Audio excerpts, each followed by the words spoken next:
Hello, everybody. Welcome. I'm glad you are here. And I'm just going to give everybody a few minutes to settle in. Welcome aboard. Why don't you tell me where you're from and if you're seriously considering attending Magic of Alaska in 2026? Let me know a little bit about you, where you're from. Some of you I recognize. It's good to see you. Thanks for coming. And we will get this started in just a second. So hang in there and we will have you jump in. And it's good to see you. I am so glad to see everybody here. There's quite a number of people that have registered today. So it's fun to have a webinar with lots of people. I really enjoy it. And it's always good to see you. And it's good to see you, Mason. It's good to be seen. I love it. It looks a lot cooler where you're at than where I am. I know. Your background's a little different. It's closet doors. Yeah, I'm indoors today. Oh, well, it's good to see you anyway. Oh, and I see we've got Dan Walters on the line. Hey, Dan, good to see you. I am excited to have you back this year as a workshop assistant co-leader. You've done a fantastic job for us in the past, and I look forward to having you come again this year, this coming year. So I am just looking at all of the places that people are from. We've got Lisa from New Hampshire. We got Durham, North Carolina. I'm sure you can see the chat window as well as I can, everybody. Liz from Laramie. Awesome. Julie from Colorado. I see Judy Kramer. Good to see you, Judy, from Palo Alto. And you're serious about the trip. Awesome. I'm excited. Lisa and Mason and Dan, hey, Pat from New York, and good to see you back on this webinar. You were just in Alaska with us. I see Nona says, hi, Dan. Susan Fox, Laurel, good to see you, and good to see you from Scottsdale, and Nancy. This is so fun to just see everybody. We get so busy in our daily lives, and I don't know, this makes me always feel good to see everybody come together and hopefully have some really fun times in Alaska together. And hello, Deb Breen, good to see you. You are also in Alaska this summer with us. All right, so I think we have the majority of people here, and I'll continue to read those comments of where you're from as soon as I can. By the way, Jack and Bethany, good to see you. You were here in Alaska with us this summer, and you're already dying to come back next year. So I'm excited to have you back. And this reminds me of something that I'll talk a little bit more in the webinar about. But it's, who is this workshop for? So Bethany came to this workshop last year, or this past summer, not last year, and she was an iPhone user. And I had several other people that were simply iPhone users, and they had so much fun. And honestly, they were some of the life of the group. It was so much fun to have them there. We taught them some new techniques with their iPhones or, Androids or whatever kind of phone you use. But it was so much fun. So this doesn't have to be a workshop where you're a super, super serious photographer. Similarly, I had people bring spouses or friends or relatives that weren't photographers, and I use that in air quotes. That's okay. These itineraries are so much fun that non-photographers, we make sure they have a great time. You're not going to be bored. You're not going to be inundated with, long lectures and all of that stuff. We pretty much teach in the field with you as you need it, small enough group so that we can handle what your needs are. We do a little prep work up front too, but it is definitely not something that non-photographers are going to be bored with. So anyway, I'll get into that a little bit more later, but I'm so excited to have you all here. I really appreciate you coming here, and let's get this party started. All right, Mason will keep an eye on the questions and answers. So there's a Q&A button in your chat. If you have questions, please put it in the Q&A. That way it queues up for us so that we can see just the questions and mark them as answered. Otherwise, if it goes into the chat, it scrolls up so fast we can't see all those questions. So please, if you have questions, put it in the Q&A. Or if you have anything else that you need us to be aware of, put it in the Q&A. Otherwise, we may not always attend to the live chat. And thanks, Gary. I appreciate your kind words. I love the energy too. Alaska gets me so excited. So we have to go ahead and start talking about it. All right, I'm going to share my screen, but once again, just please put those questions in the Q&A window if you can, and that will help us out tremendously. And I'm going to try to go as quickly as I can, but as slow as necessary to make sure that you have the information that you need. Some of you've been on this tour already. If you have, feel free and share your comments in the chat window. But in addition, know that we have a couple of new things we want to talk about this year that we're doing. You're sharing the wrong screen, Lisa. Whoops, I am. Thank you. Hold on one second and let me do that. Hold on, I gotta get this situated and I will change this around. Give me just a second here. All right, there we go. Thanks, Mason. It just took me a minute. That's what I'm here for. I know, and so much more. I appreciate you. All right, let's get into it for 2026. And like I said, if anybody has attended before or watched this webinar last year, there are some new things to be aware of, and we're really excited about them, so please stay tuned.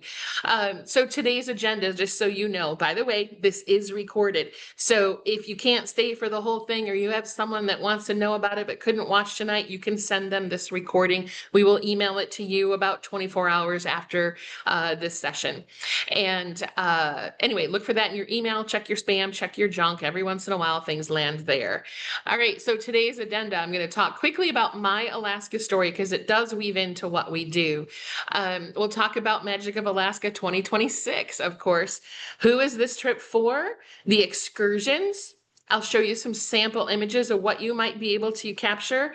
Of course, you're going to have your own spin and creativity on things. So I wish I could take all the images people have captured over the years and show you, because you know how it is. We all see different things in different ways, but I'll show you a few. Lodging and what we're going to do. If you didn't attend Magic of Alaska webinars in the past year or two, you're not aware that we have moved lodges, and oh my gosh, the new lodge is amazing. So we'll talk about that. Meals, also amazing. We'll talk about that. Dates and pricing, we'll get into that, and then your questions and discussion. So throughout the session, if you have questions, I will pause periodically, ask Mason to read out those questions and we'll answer them. And then anything else we can save until the end. All right, so I just want to give you a quick view. Some of you can only stay on for a couple minutes because of different things. Certainly you want to stay on longer than this, but here are the dates for next year. So June 7th through 12th, 14th through 19th. I have the 21st through 26th, which is a private group. By the way, you can book a private group for 2027. Now reach out to us, but we do bookings for a year and a half to 2 years in advance, private groups. If you have 6 people that are committed, definitely join, contact us, and we will orchestrate a private group with a private itinerary for you. June 28th to July 3rd, August 16th through 21, 23rd through 28th, 30th through September 4th, and September 6th through 11th. And we'll talk about what is the same and what changes in the itineraries these different tours have. We all go on sale on October 7th at 7 p.m. Eastern. So 6 Central, 5 Mountain, 4 Pacific. All right. So August 7th, that is a Thursday. Okay. So here's a little bit about my initial introduction to Alaska. And I just love Alaska. I absolutely adore it. And this is how I got there the first time. I used to be a psychologist working with schools and school systems in states on improving educational outcomes for kids at risk. I worked a lot with kids with disabilities, emotional, physical disabilities, academic, cognitive disabilities, and even gifted and talented kids.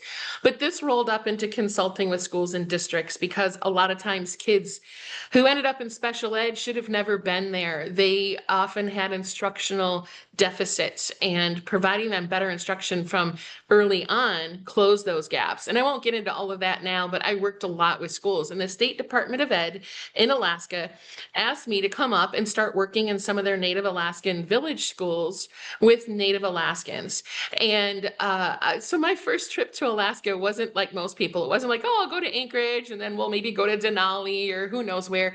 Mine was fly to Anchorage, then fly 400 miles west of Anchorage So if this is Anchorage here where my mouse is, I was like way out over here, and then take a little four-seater Cessna to a small village from there. That was my first experience in Alaska.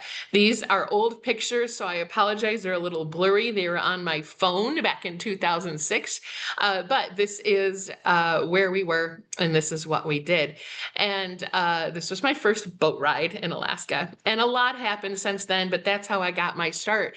And I consulted all over the state. So any of these red dots have been places that I visited, mostly initially for consultation with schools and villages across the state. But of course, I got into, nature photography and all of that. I took time to bring my camera up and do some of that as well. And so I've been to Alaska over 70 times. I have done so since 2006. And if you look at some of the things that we have here over on the right-hand side, these are just some of the cities or villages or crossroads, cross dirt roads that I have been over time in Alaska. So I know it pretty well. I probably have been to many places many Alaskans have not even gone to. So it's something near and dear to my heart, in a state that I know.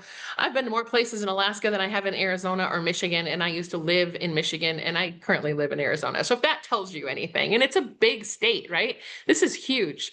So my goals for you are to translate, first of all, some of that passion that I have for Alaska and some of that intimate knowledge in an immersive sampling of Alaska's diverse wildlife and nature.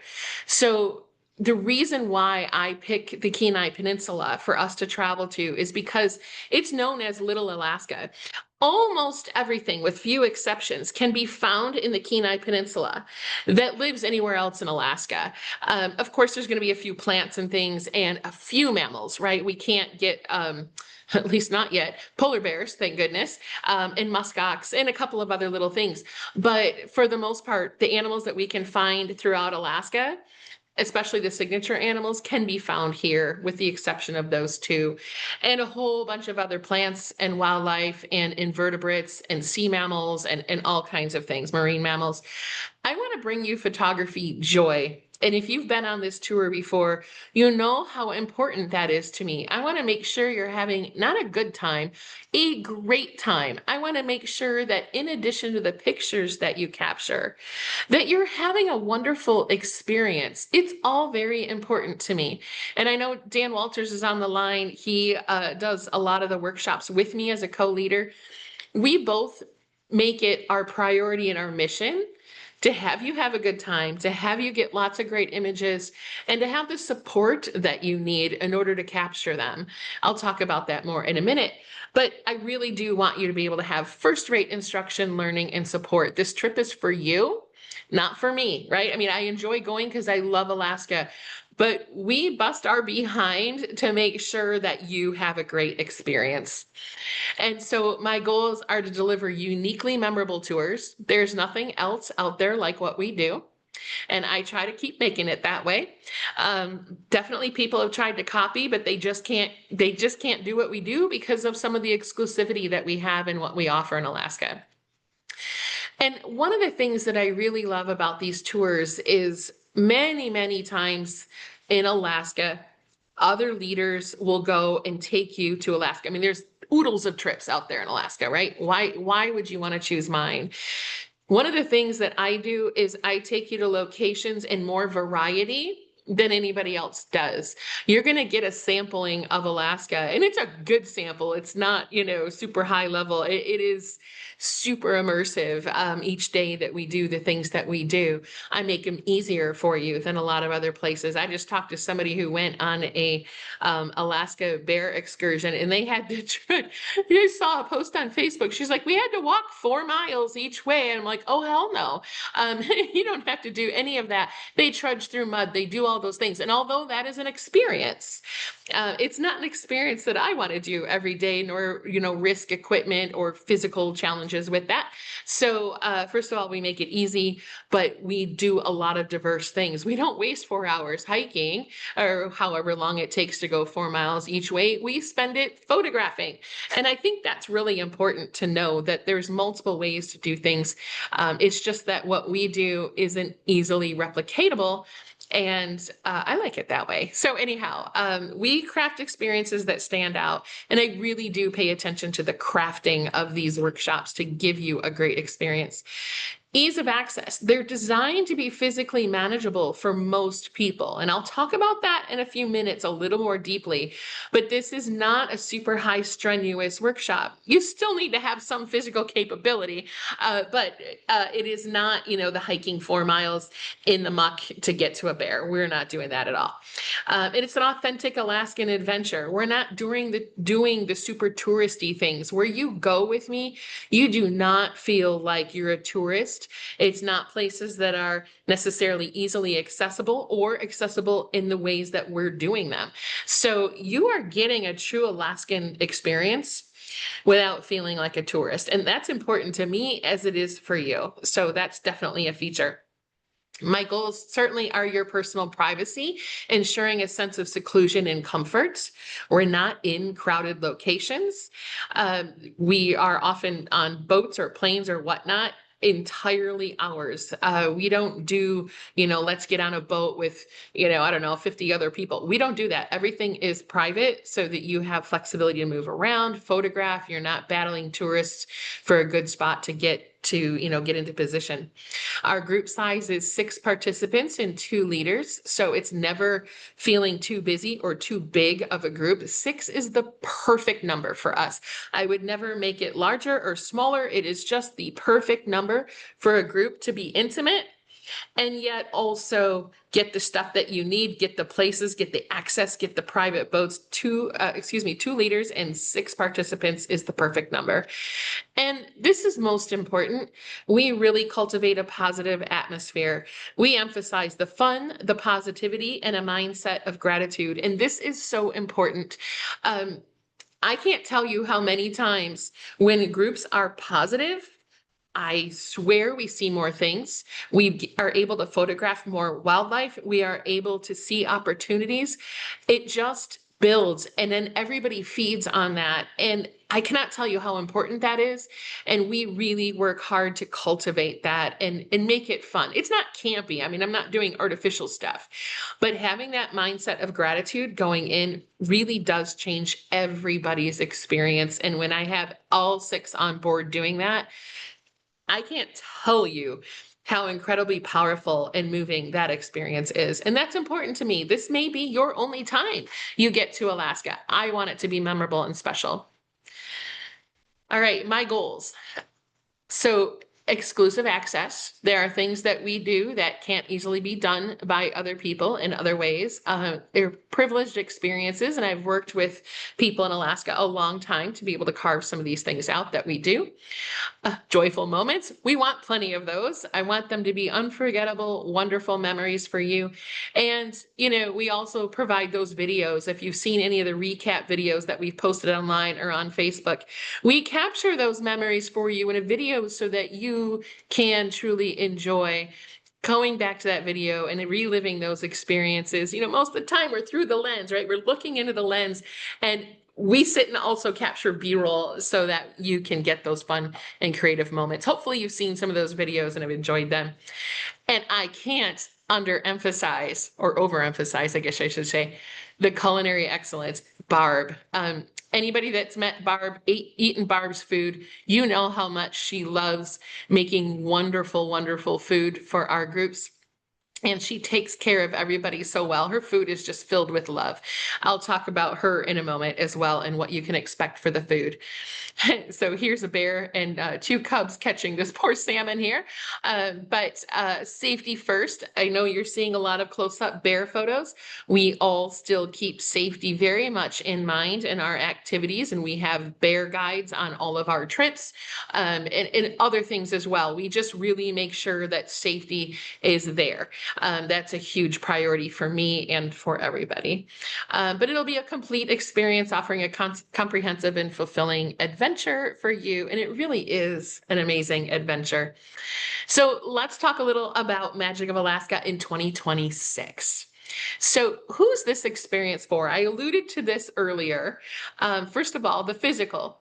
It's fairly easy walking. We might walk up to a half a mile at a time, and that's on a beach. So we're not like climbing up and down hills and doing all the hard stuff. This is just on a beach that we might walk up to a half a mile at a time. And you, of course, might be standing for a while. You can bring a little foldable stool or something if you want to, and we have some there. But it's easy. Most people can do this. And if you can do this, you should be fine for the tour. We'll board and travel by van, plane, and small boat. So if you can climb a couple of, maybe 4 or 5 steps, like a ladder kind of, to get into some of the float planes, you should be fine. And we give you abundant support, and you don't have to be modest. I've pushed plenty of ladies' butts up into the plane and given them some support. It doesn't bother me at all. It doesn't bother you. It doesn't bother me. And we've seen everything, so don't be embarrassed if it's not elegant. I don't get into the plane and look very elegant either. So, you just go with it, and we have a lot of fun. And then small boats. We're on boats that are anywhere from about 30 to 42 feet. And, getting in is fairly simple, and we provide lots of support, but I'm just mentioning some of the things that we're in. And of course, the van, getting in and out of a van. Carry your own gear. That is one thing that we ask, is that everybody be able to carry their own gear. We have our own gear too, and certainly will help hold something for a minute, or help get you situated. But we don't have enough staff to carry your gear, our gear, and more. You have to at least be able to carry your own gear. And there's plenty. You don't have to carry it far. The beach walk is maybe the most, and you don't need that much gear for the beach walk. But just be able to basically handle your own, gear and personal needs. And then for photographers, yes, this is a tour for you. Definitely. Adventure travelers, with or without cameras. I've had several people, more than several, come on this because they loved the itinerary and they came with an iPhone. Awesome. An iPhone, I always say, it's like a $1,600 camera, or an Android phone, or whatever you happen to shoot with. That is fine. We will help you learn how to use it and give you some extra techniques. And you are well positioned to do video, which is also a really fun thing to do on these trips. Any camera or phone will work, and we will support, virtually all of them to the best of our abilities. And of course, anyone over 18. I cannot do youth under 18 at this time for insurance reasons. And your leaders. So I will, of course, be there. Excuse me, hiccups. I will, of course, be there. And we also have an 2 hiccups, an assistant instructor. So we have Dan Walters, who has been lovely. He did all of our June tours with us this year. And we have a variety of other instructors that will vary depending on the time of year. But our instructors I've chosen because, first of all, they are kind and supportive. Second of all, they don't mind dropping the camera to help you. And that's one of my big things, is you are there to get your pictures. I am there to help you get those pictures, and so are my staff. I'll shoot, but never at your expense. Same with my leaders. We will take pictures, but only when everybody's good to go. And then we check every few minutes. How are you doing? Do you need any help? We'll look around and go, hey, look at the blah, blah, blah over there. That might be a really nice composition. Or look at the way the clouds are coming over that mountain. You might want to capture that. Or maybe do a vertical of the whale tail instead of a horizontal. Dan and I were talking about that. How to make the most out of your images when what you envision isn't maybe what nature is giving you. So we try to help you get the best picture with what nature is giving you and give you other ideas. That's our job. And of course we drive and do other things too, but our job is to make your trip special, and that's what we want to do. We support you with your goals and needs. This is so important to me. I have heard horror stories year after year. It seems to always come out over dinner time conversations of other workshops where somebody went and they got virtually no support. It was basically, the instructor pointed them in a direction and said, all right, you go shoot. And then the instructor did their own thing. That's not what we do. We want to support you. And, within reason, we will really do all we can to get you to a place where you can be more comfortable in your camera, learn your settings better, capture the image better, whatever it might be. But our goal is to support you. And the photography comes second for us. And I've literally had to drop everything. There's amazing bear action going on out there. And I've had to drop everything to help someone because their camera, went awry or they weren't sure what settings. And although that's like a bummer of a moment to realize that you're having problems, because that's when the action was there. I wish it would have been 10 minutes earlier, because they missed some of it. But we are willing to drop it all to make sure that you get the shots. That's what we do as instructors, at least on my tours. So getting into the tours more, I want to show you a little bit about the birds and wildlife. And this will help you understand why we set up our tours in the way we do from June through September. So let's learn a little bit about the birds first. And I know because a million people have asked, are the puffins going to be there? Are we going to see puffins? So yes, I'm going to start with puffins here. So this is a horned puffin. You can see the little horn here, white face, white breast. And we will see the horned puffins and we'll also see the tufted. I've got a picture of a tufted in a minute. But in Alaska in the summer, most birds that are migratory will come sometime in May. Every once in a while, you'll see them arrive in early June, but for the most part, they come sometime in May. And then they depart starting in late July through late September. And this is critical because people will ask me, what's the best time to go to Alaska? And I was like, it depends on what you're looking for, because as some things come into peak season, other things fall away. So we need to time the experiences to feature what Alaska is best for at that particular time of year. And it does change quite a bit. These are all good months to be there. It just depends on what your target species are. So puffins, yes, here's a horned puffin. I showed you that one a minute ago. And here's a tufted puffin. So all black breast, white face, and these wonderful tufts here and the orange bill. So you can see there's a difference in the bill and there's a difference in the bill here and the face. And by the way, a little bit of puffin trivia. Those bills are grown for breeding season. When breeding season is over, those bills fall off and underneath is a much smaller, tinier little wimpy bill. But they need those big bills not only to show off, but to catch all of the fish that they need to hold in their mouths to fly them back to the nest. So there's a purpose for that, but they go away in the wintertime. So let's talk about birds, because I know many of you are birders and you want to know when to come. Now, this is a very limited graph, but loons are a bird that we typically see every week in Alaska when we go on our tours, and those are there from June. This is actually May, this first column, but our tours in June encompass between the blue bars, and our tours in August and September are in the orange bars. And we'll get into why I don't do early August and July tours in a little bit. But in June, we have loons. We have, and this is just a few categories, migrant songbirds and shorebirds are really good in June. So, Townsend's warblers, orange-crowned warblers, oh my gosh, there's a bunch of different ones that you're going to see up there, different types of songbirds, dippers, northern water thrush, a lot of songbirds of different varieties. And then you're going to see your ducks and mergansers in breeding plumage. They're beautiful. So this is a common merganser female here in this case. Arctic terns, one of the other signature species that people will come up to see here. They are the longest migrants in the world. They migrate about 13,000 miles from basically Antarctica to Alaska in the summer. And of course, all along the Arctic, not just Alaska. And then they start flying back. So they start to leave in late July, the adults. You might sometimes see an occasional straggler young leave in the beginning of August, but for the most part, late July, they are already done and heading back south. It's a long trip. By the way, they did some research on these birds and they found one that flew over 60,000 miles in 1 year alone, a banded bird.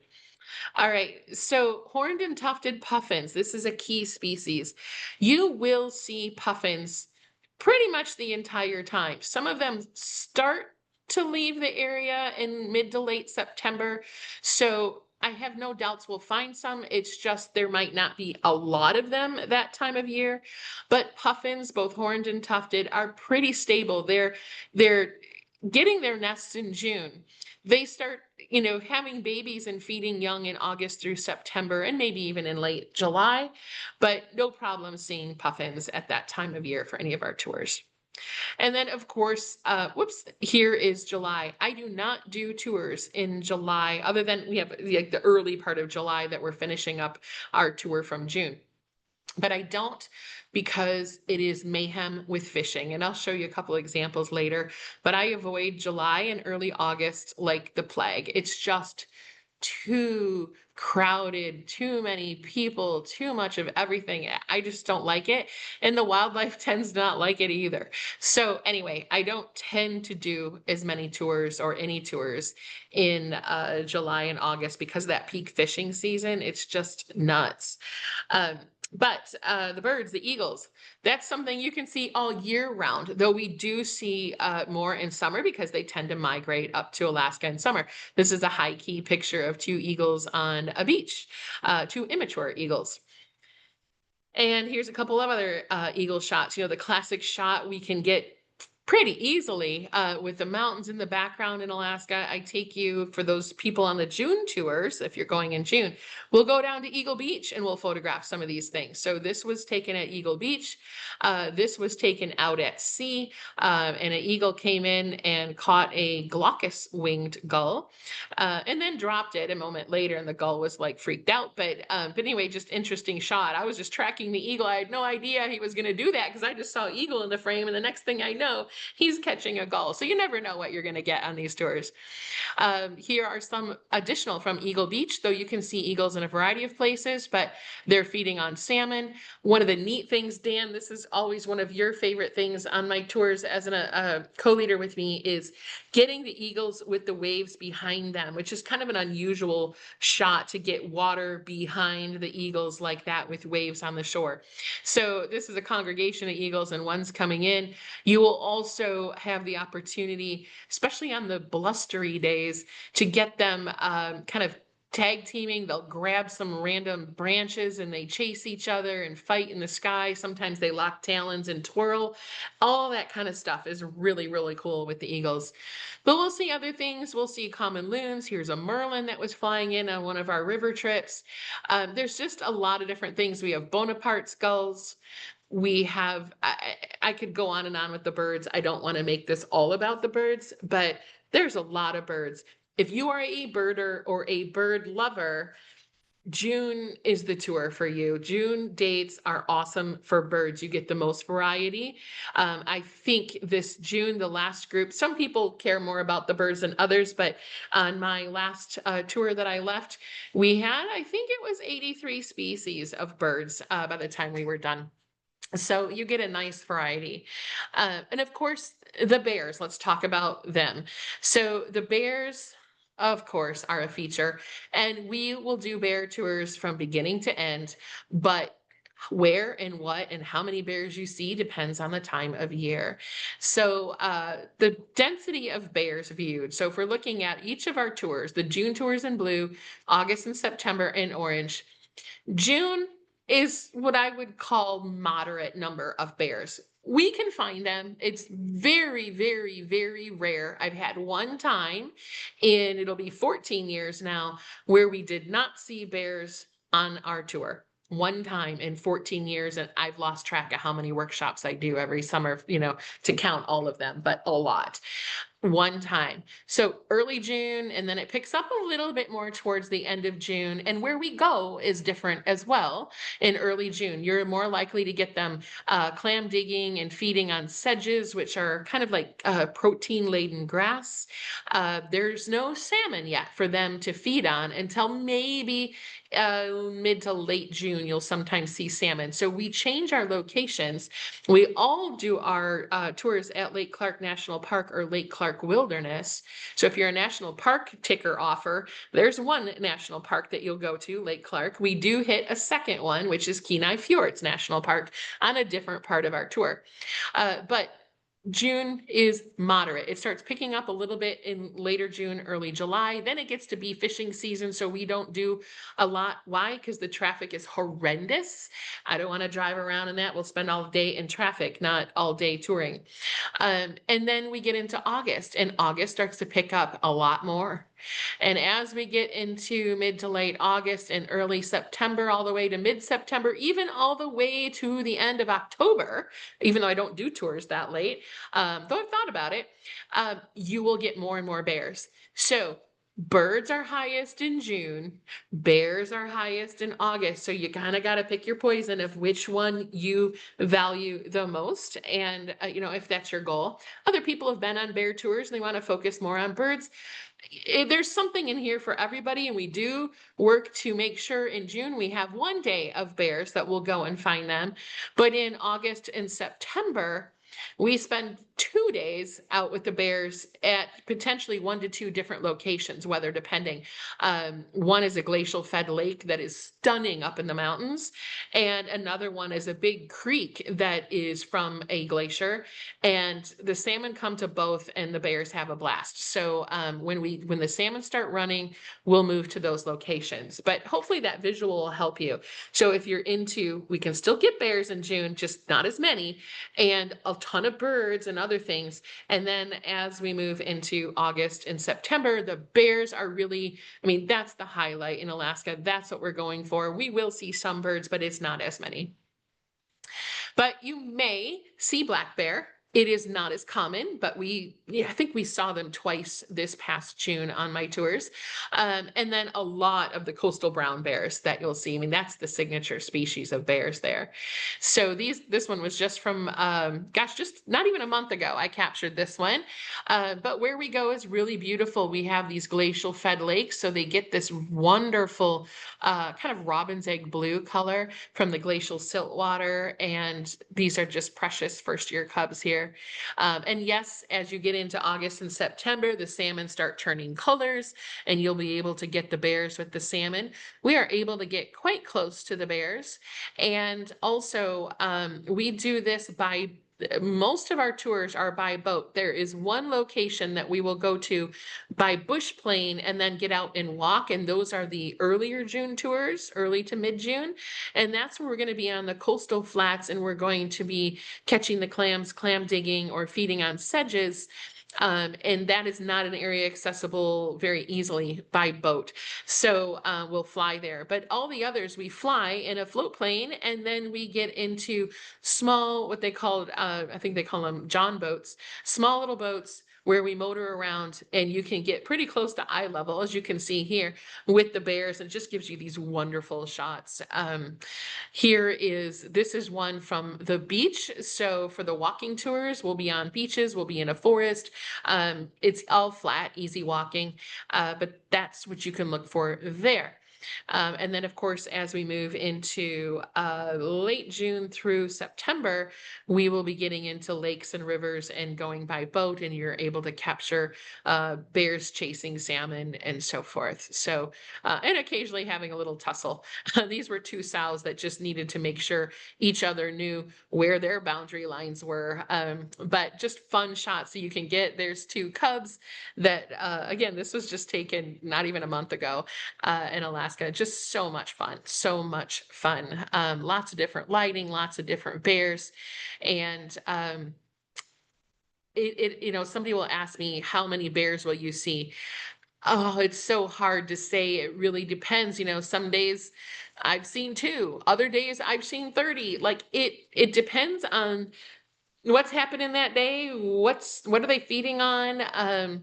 It's wildlife. It's like going to the same park, and one day it has a lot of birds and the next day it's quieter. It's hard to say. But in all my years, I've only had one tour where we didn't see bears, and we actually did see them flying in, but where we could access, they just didn't come into that area for whatever reason that day. And I felt horribly about it, but it's nature. There's nothing we can do. But out of all the tours, that's a pretty pretty high hit rate for being able to see bears. There's more of that beautiful glacial water. There's so many different things you can do. I always love face-on shots, and I always love the interactive shots as well, but you're just gonna have a lot of different opportunities. All right, so that's a little education on the birds and the bears. There's more to see. So this really doesn't fit into the mammals category, so I kind of stuck it at the beginning because it's more of the invertebrates. But the ochre sea stars are something that we should be able to see at certain low tides, especially. So if the tide is low on the days that we're down in an area where we can see them, we will certainly go and try to find them and photograph them. It's a pretty easy shot to take and spend some time down in this area at negative tides. Homer and Kachemak Bay have some of the hugest tide swings, second highest tides anywhere in the world, next to the Bay of Fundy in New Brunswick, Canada. That waterway has about 40-foot tide swings. Homer, Kachemak Bay, the Cook Inlet, along where we stay, tide swings of up to 25 feet or more between high and low tide. So, and those are on the big tides. Of course, there's wimpier tides, but you're not looking at tides of anything less than about 15 feet, which blows most people's mind if you come from Florida. And the difference between high and low tide is a few feet. So lots of opportunities to do some, potential tide pooling and different things like that. In Homer, you'll also see, and in Seward as well, I'll get into that, but northern sea otters, harbor seals, these are all possibilities that you'll see for mammals, stellar sea lions, moose. And this is one of the reasons why I love the Kenai Peninsula. It just has so much to offer. Humpback whales, orca whales. Humpback, it's rare that we don't see a humpback. We usually get several. Orcas are a little bit more skittish. They sometimes we'll see them 2-3 times in a day, other times not at all. I used to say your chances are about 50-50, but the last few years, they've actually been better than that. So, there are good chances to see both of those whales. American beaver, certainly possible to see on our Kasiloft drift trip. And caribou, very possible sightings in the Kenai area where the kind of the nearest town is, all the way through. There were some across from our property playing around in a field. It's not common to see them. I would say your chances are maybe 30%, but maybe 25 to 30%. But when we do see them, we definitely stop, and they're just a fun sighting. And then doll porpoise. So this is at sea, but you can see what happens. So I always recommend get some video too, because these guys are fast. They can swim over 30 miles an hour. But it's really fun to photograph or capture video or even slow-mo video. So those who are bringing their cell phones, I definitely recommend some slow-mo or your real camera if you want to do video with it. But it's just a fun, different kind of species. And it's actually the world's smallest cetacean. And they look like little mini orcas. I just love them. They're one of my favorites. All right. So that's the wildlife that's there, but there's more on this tour than wildlife. There's seascapes and landscapes that are jaw-dropping. And although for me primarily, I'm a wildlife photographer, I'm also a sucker for a really good landscape if it presents itself. Now, I tend to prefer landscapes with my long lens and do what I call compression style landscapes where the layers compress against one another. I'll show you some examples in a minute, but there's opportunities for both. But I just love the landscapes and seascapes. So this was shot with a long lens, and this was a fishing boat. And then we're in Homer, and there's all these beautiful layers of mountains on a misty day behind it. And this island here, by the way, is it's called Gull Island, and this little point is also part of the island. At low tide, you can walk between the two. Not that we get out and walk, but you could. But anyway, that's Gull Island, and that is a huge rookery for kittiwakes, puffins, common murres, and pelagic cormorants. So there's a good amount of activity. And this island looks small, but when you boat around it, it's pretty tall. But anyhow, these are just some examples of some landscapes. This is one of my favorite spots in Resurrection Bay. It's a glacial moraine. And when we photograph it the right way at the right time by boat, and the captain knows this is my favorite thing to photograph, we can get these trees to stack up against these beautiful mountain backdrops. It's so pretty. And I love black and white on these moody days. When we go out to sea in Resurrection Bay or in Homer, I actually hope for mistier, cloudier days because it just adds so much mood and drama, and the light is really pretty, and it's my favorite. A sunny day is beautiful to look at, but the photographic opportunities on a cloudy, even misty day or rainy day are really so much, I think, so much richer. This is one of those examples. Here's another one. This is in Homer, but this is called a compression landscape where we use a long lens and the foreground, midground, and background are all layered. And by using a long lens and a little bit of zoom, you actually can compress, they call it a compression landscape, compress all those layers so they all look like they're right on top of each other, right? Like this rock only looks a few feet in front of this one, and this one is only a few feet behind that one, and on all the way back, when actually there's a long distance between those two. But it's just a fun way to shoot. And then of course, I love doing them in black and white sometimes. There's another one with just the layers, the fog. It's so pretty. The birds. I love Homer. I love Homer for the wildlife. I love Homer for the landscapes or seascapes. This was right in front of our lodge. So it was Dan here on the call. This was one of those evenings where we were going to go to bed and couldn't. The sky was kind of pink and hazy. I think the forest fires from Canada had blown all the way around the globe and then came over to Alaska one night. And so we caught that warm sunset from that smoky haze. And it was just really pretty with the Alaska range right in front of it. A few other types of landscapes. Now, this was with a wide angle lens with the jellyfish and some logs that had rolled up onto shore and so forth. And then this is in Halibut Cove, which is one of my favorite places to photograph landscapes. It's just such a quaint type of place. And so anyway, just a couple of examples. This is in Cooper Landing, a beautiful place when it's calm to photograph. Another one from Halibut Cove, just these misty clouds and the waterways. So pretty. Another one from Homer and the layers using a compression approach with a longer lens. Just beautiful. This is China Poot Mountain. Odd name, really cool mountain. Look, reminds me of the Paramount Mountain in the movies, you know, Paramount productions.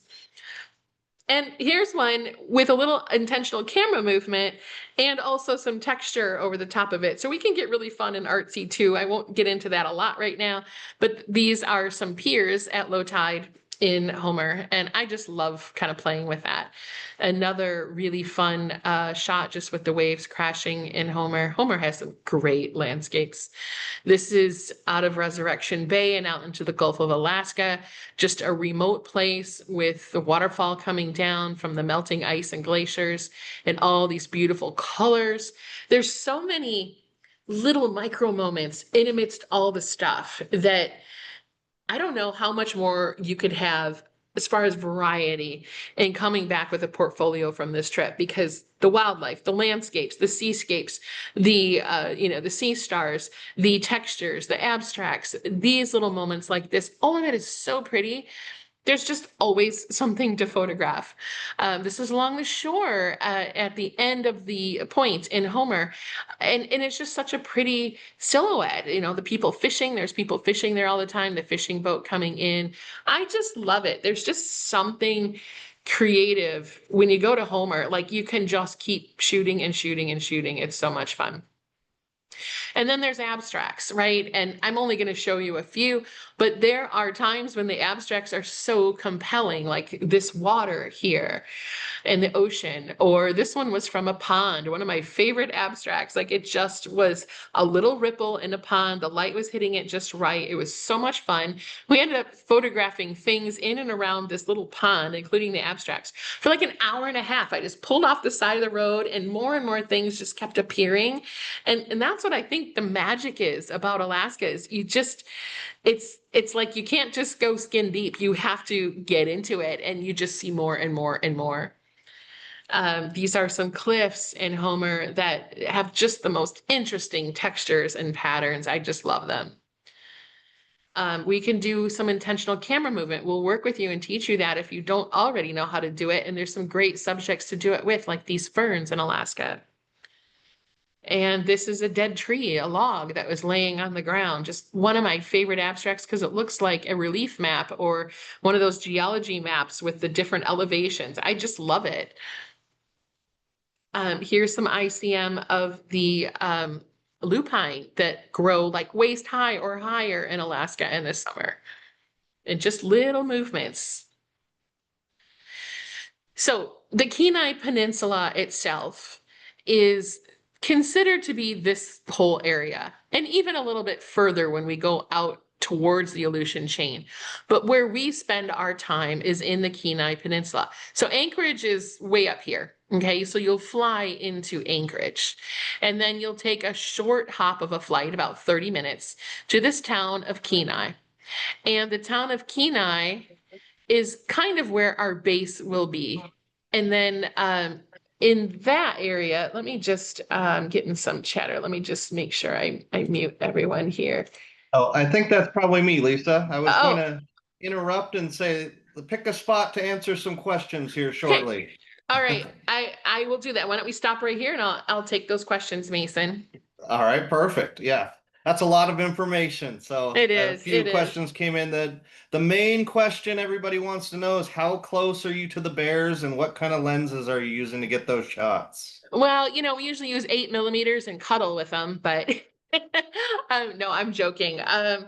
Bear distances can range significantly depending on where they happen to be. We've had bears a quarter mile away. Obviously, those aren't as photographable for our standards, right?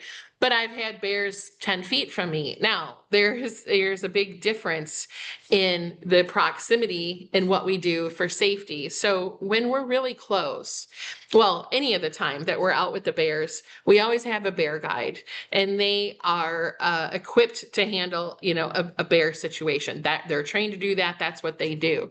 We also are in a group, so there's 8 of us. 7 to 8, depending on the day and whatever. But there's basically 8 of us. We don't go and meander all over, and this is only for the early to mid-June tours. We stay as a group. And we walk along the beach or into the forest. We're in Lake Clark National Park. The bears are very habituated to people. Doesn't mean there's large crowds there. I've never seen more than maybe 20 people on a really, really, really busy moment. And they don't actually allow more than 20 people at a time to the location that we go. So, first of all, stay in a group. Second of all, we don't bring we're not chomping on candy bars while we're out there, and if we did eat something, it's in a group. The bear guide is protection, carries protection, and will, keep us safe from the bears. But the thing is that the bears are very habituated to people. They know that we're there, but we're not walking down a trail in the middle of nowhere and catching a sow with her cubs that's going to ambush us and, take us down because she's worried. We sit in the open and we can see the bears when they're far away, and they can see and smell us.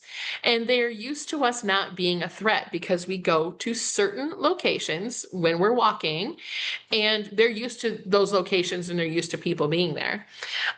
So that helps protect us because we're not an element of surprise, and we're not their main food source. They've got plenty of food on sedges and clams and fish and all those things. If anything, we're a nuisance, right? Like, you're in my way. I'm trying to get to this food. And so when that happens, if they walk by you, you just step aside and stay still. Don't do anything noisy. And they just walk right along. But that's the early June.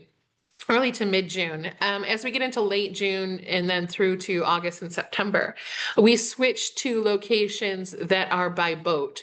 So we'll fly to those locations and then get in small boats and then we motor along. And I've been 5 feet from a bear and I've been, 100 feet from a bear. But we get close enough to get you good pictures. Of course, you're going to need a long lens potentially. Like I shoot with a 500. I know some people will bring 600. That's going to be too much in some cases and not enough in others. But I would suggest bringing like a 70 to 200 and a 2 to 6 or a 2 to 5 or 1 to 5, something in that range. And then when we're out with the bears in certain locations, I might say, yeah, bring like a 24 to 105 in case there's something really close. But I personally find, unless you're trying to do creative landscapes, that I bring a 50 to 400 with me and a 150 to 500. And that covers everything I need for bears in a wider scene and in a longer scene. And if you just came with one lens, I have a lot of people like that shoot Canon and they take the 100 to 500. That's going to be great too. That's my recommendation. I don't think you need an 800 millimeter, but I would say something in the 100 and something range to 500 or 600 on the long side is perfect. Yeah, and if you sign up for any of these workshops, you will be given more information than you will need. But Yeah. Lisa will let you know everything you need to bring, and we also have some webinars for all the attendees, so you will know exactly what you need to bring on these trips for sure. Yeah. Yes. All right. Next question. All right, we have quite a few. I know some of these things you are going to answer later on, so don't panic if I skip your question. We'll come back to it. Um, let's see. Oh, somebody did ask, have you ever had any close calls with bears? Nothing scary. I've seen bears up close and they've walked right by us because interesting. Let me keep it short. But sows, the female bears and their cubs, they do not like the boars, the male boar, the bears, because the boars tend to try to attack them or their cubs so that they can rebreed with the sow. And so the sows have learned at the national park that people are a source of safety. So I've had situations where the bears are out in the field and they come running towards us because there's a boar out there. And the boars tend to not like people. They tend to kind of be more stealthy and off into the forest. And so the sows have come close to make sure that the boars don't. And you just stand there and they just go right on through. But to manage your expectations, super close encounters are not that common walking. And, yet we get distances from, I would say a comfortable distance would be 30 feet to 100 feet. And sometimes there's going to be things beyond. When we're in the boats, we can usually get much closer because, first of all, you have a boat. So the bears can't usually get right up to you unless they're swimming. And I've had them swim right by the boat. But they're not really able to, attack, and they don't want to. I so don't know how to properly explain that we always keep safety in mind. But safety is very situational with a bear. You can go to one place and do all the things we're doing and you would be at risk. And you can go to another place and you're not. It depends so much on the food sources that are available, which we're always going to places where they have plenty. And two, it depends on how familiar they are with people. If you go to places where they're not at all familiar with people, it's a different situation. Again, I would never go and hike on a trail, even with the whole group, out in the middle of nowhere in Alaska and, in bear country and, assume any kind of safety. We could come upon a sow with cubs and she'd be mad because she sees us as a threat. She's not used to people. Go to some of the places that we're going, even though they're not super touristy, they are national park locations that the bears are used to seeing people or fishermen, and they're never bothered. They're safe, and it's a completely different experience. Yeah, can't stress enough. We're all about safety first. Yeah. We get within 5 feet too, so don't worry, Yeah. you'll get your close ups. Yes. All right, let's get to some more questions here. Do we need licenses for the national parks? Comes from Anthony. Good question. You as tourists won't need anything for the national parks. Me as a tour provider, I do get all the necessary permits that we need to be holding for the different parks that we're in. Richard asks, when on a boat, are you capable of using a tripod or is it strictly handheld? And if you're in a boat and the boat is not running, I think you could use a monopod or use your tripod as a monopod to help support weight with your camera. But a tripod in the traditional sense of keeping something steady doesn't work in a boat because there's even subtle water movement. Even if we're in a calm lake, somebody's always wiggly or there's a little wave or something. So you're not going to get long exposures. But if you want a tripod or monopod and you keep the tripod closed or the monopod just a stick to help support yourself so you're not holding the camera up. I tend to get fatigue in my shoulders holding my camera up like this for long periods of time. I think that's completely fine. Absolutely. And I shoot a lot of video. I always bring a monopod. And my trick is always I just rest it on my foot. So that helps with Yes. the vibration of the motor. So monopod is the easy way to go, I think, with that one. You talked about lenses, but maybe we could talk about it again. What size lenses are recommended? I have 100 to 400 for large zoom. That's Yes. from Sandra. Okay. Hey, Sandra. So a 1 to 400, I don't know what lens it is. I know the millimeters, but um, a couple thoughts on that. If it has the option of a 1.4 teleconverter, I wouldn't do the 2.0. Those never work. A 1.4, that could be something to consider. That said, you will lose a little bit of light on that, about a stop or so of light. But that's certainly a possibility if you want to do some of the reach. Many of the birds and things that we do, I don't know which tour is of interest to you the most, the summer or the late summer, June or August. But some of the birds, you're going to need every bit of that 400. And I probably would say 500 would be more of the minimum for some of those birds, like the puffins and things. They're just skittish. You want that reach. For bears, I shoot with a 500 and I find that it's great if sometimes, well, it's 500, but a 150 to 500. I pull back sometimes. I zoom all the way out sometimes. Sometimes I wish I had more reach. There's always going to be something that's too far away, right? So there's times when I wish I had more reach, and there's times when I have plenty and I have to pull back.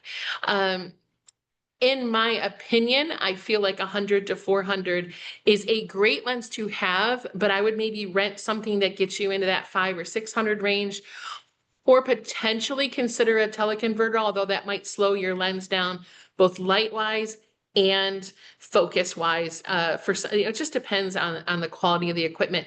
But I think renting something would be a really viable option, as an alternative. And to that point, I can't promise for 2026, but Tamron has always loaned me 3 huge cases of lenses that people can use.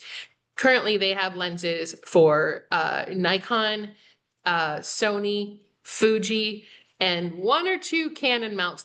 Canon is finally just taking baby steps and allowing Tamron to make some lenses for them, again, for the mirrorless. But we do have mirrorless things available for Sony, Nikon, and Fuji. And those go up to 500 millimeters. And I shoot with those and they're amazing. So that could be an option. But they're there for the group, so you might have to share with somebody. It's hard to say who needs what and how often they're going to want it, but that is an option too. All right, we had some other lens questions. What Liz asked, what about an 800 millimeter for June birds? Yeah. If you want to carry that, most of the time we are hand holding because we're in boats. We're, in a lot of boats. Some places we'll stand, but we're often in a boat. So you're going to probably want to hand hold or maybe use that monopod option. Certainly, you're going to pull in those puffins closer. You're going to pull in some of those other small songbirds and things that are a little more distant in closer. Definitely an option. There's plenty of room in the vehicles and in the boats and everything for that if you want to bring it. I think it's more of a, getting it here and being responsible for it. But if you want to bring it, by all means. That said, I would also bring something that you can zoom in, like a 150-6 or a 1-5, or something along those lines. You're going to want some reach in between that and like a 70-200. You're gonna want that range, not just at 800 all the time. Absolutely. One more, and then we can move on. Right. Stephanie's got a good question. I'm curious about the amount of daylight in the June trips. Would we be getting up at sunrise at 3 or 4 in the morning? That's a great question. And it does vary a lot between June and August or September. So in June, sunrise is about 4:20 and sunsets at about 11:40, right around solstice where we are.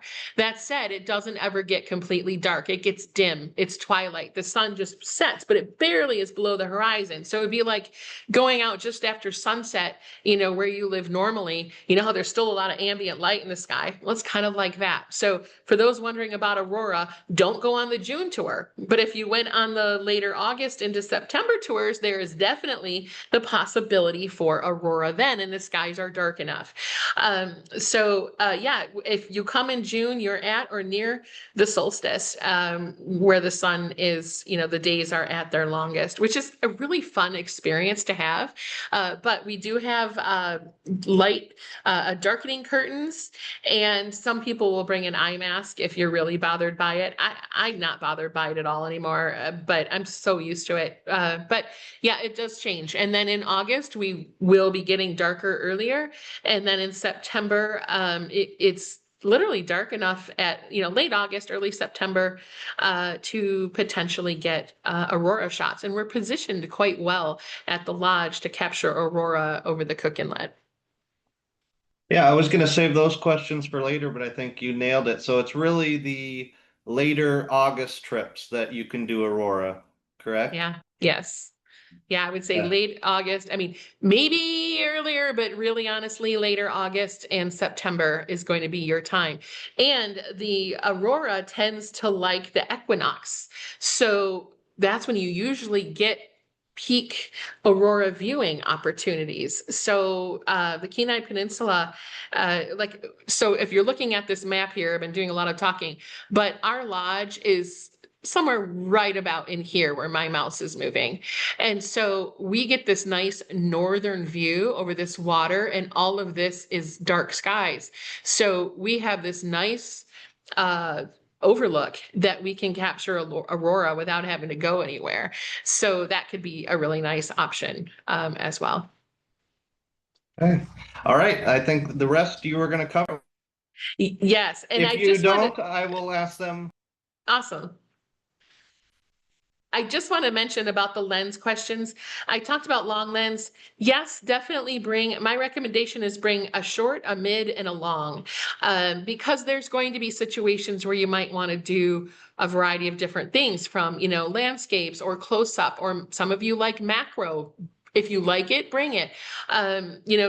Bring an assortment to get you through from the wide to mid to long, but most people's technical questions come with the long lens of how much reach do you need. And just to reiterate, I feel like 400 would be a little on the short side. Some people have done it and they're happy and they crop in and it's not a problem. Or if you're on a crop sensor camera, that also can help. But I prefer a little longer lengths because I just tend to be a little old school and like to fill the frame better.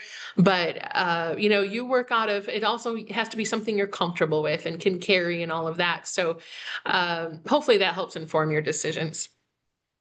All right, so here we are, Kenai Peninsula, and this is the area that we're going to travel. So hopefully you can see, let me see if I can draw on here. All right, so let's see here. We are staying right around in this area here. That's where our lodge is. And our excursions will take place. One of them, we float down a river here. The other ones, we do bear viewing, and it depends on, oops, there we go. It depends on the day and where we go, but bear viewing can happen anywhere in this area, depending on what time of year and what we're doing. This is all Lake Clark National Park, or some of these edges over here are Lake Clark Wilderness. And actually, technically, we'll be more in this area here. I drew my circle a little too big. And then from there, we'll do trips down to Homer. We'll do some trips along the beach here for eagles. We will explore this area over here in Homer to capture wildlife and other things. We will also travel up, you're going to land in Kenai here. We will do some trips up here, and this is where we pick up our plane and go across. And then we will travel all the way over, beautiful area here, over to Seward. And then we will take a boat and we will be exploring this region here, which is part of Kenai Fjords National Park, Resurrection Bay, Ayalik Bay. Even if the weather's conducive, going all the way out to the Chiswell Islands, which brings us a few different species of birds and another opportunity for whales, because there's often good food sources out here, but we've seen whales anywhere in this area. And then one of our tours will also take you over to Godwin Glacier, where you'll get off. In certain tours, you will be doing a dog sled ride for photography on a glacier. The pictures are epic and unique that come out of here. And then some of the other tours will be flying over for some helicopter flight seeing and photography, and then landing in this glacier-fed lagoon at the base of a glacier and photographing icebergs from a very stable paddle boat. So we cover a lot of territory in this area within Alaska and give you the best views and the best things that, of all the things you could do, these are some of my most favorite things and that are conducive for getting a lot of good shots without a lot of physical stress. All right, so let me get rid of that here. Let me clear that out. Let me figure out how to do that. Let's see here. Clear the whole thing. I need to clear. I don't know. All right, I guess I'm erasing it all because I don't see the clear all button at the moment. There we go. All right, so the 2026 excursions in June, in early July, we will do Eagle Beach. Doesn't mean that if we don't do Eagle Beach, you won't find eagles. It's just Eagle Beach is awesome in late May through early July, and then it fades away into nothing. But eagles come here and they feed on the fish in this particular area, and this is just one of my favorite things to do is photograph Eagle Beach. It'll be one of the first things we do on your tours if you're in the June, and I put July because we do have a tour that extends in the first few days of July.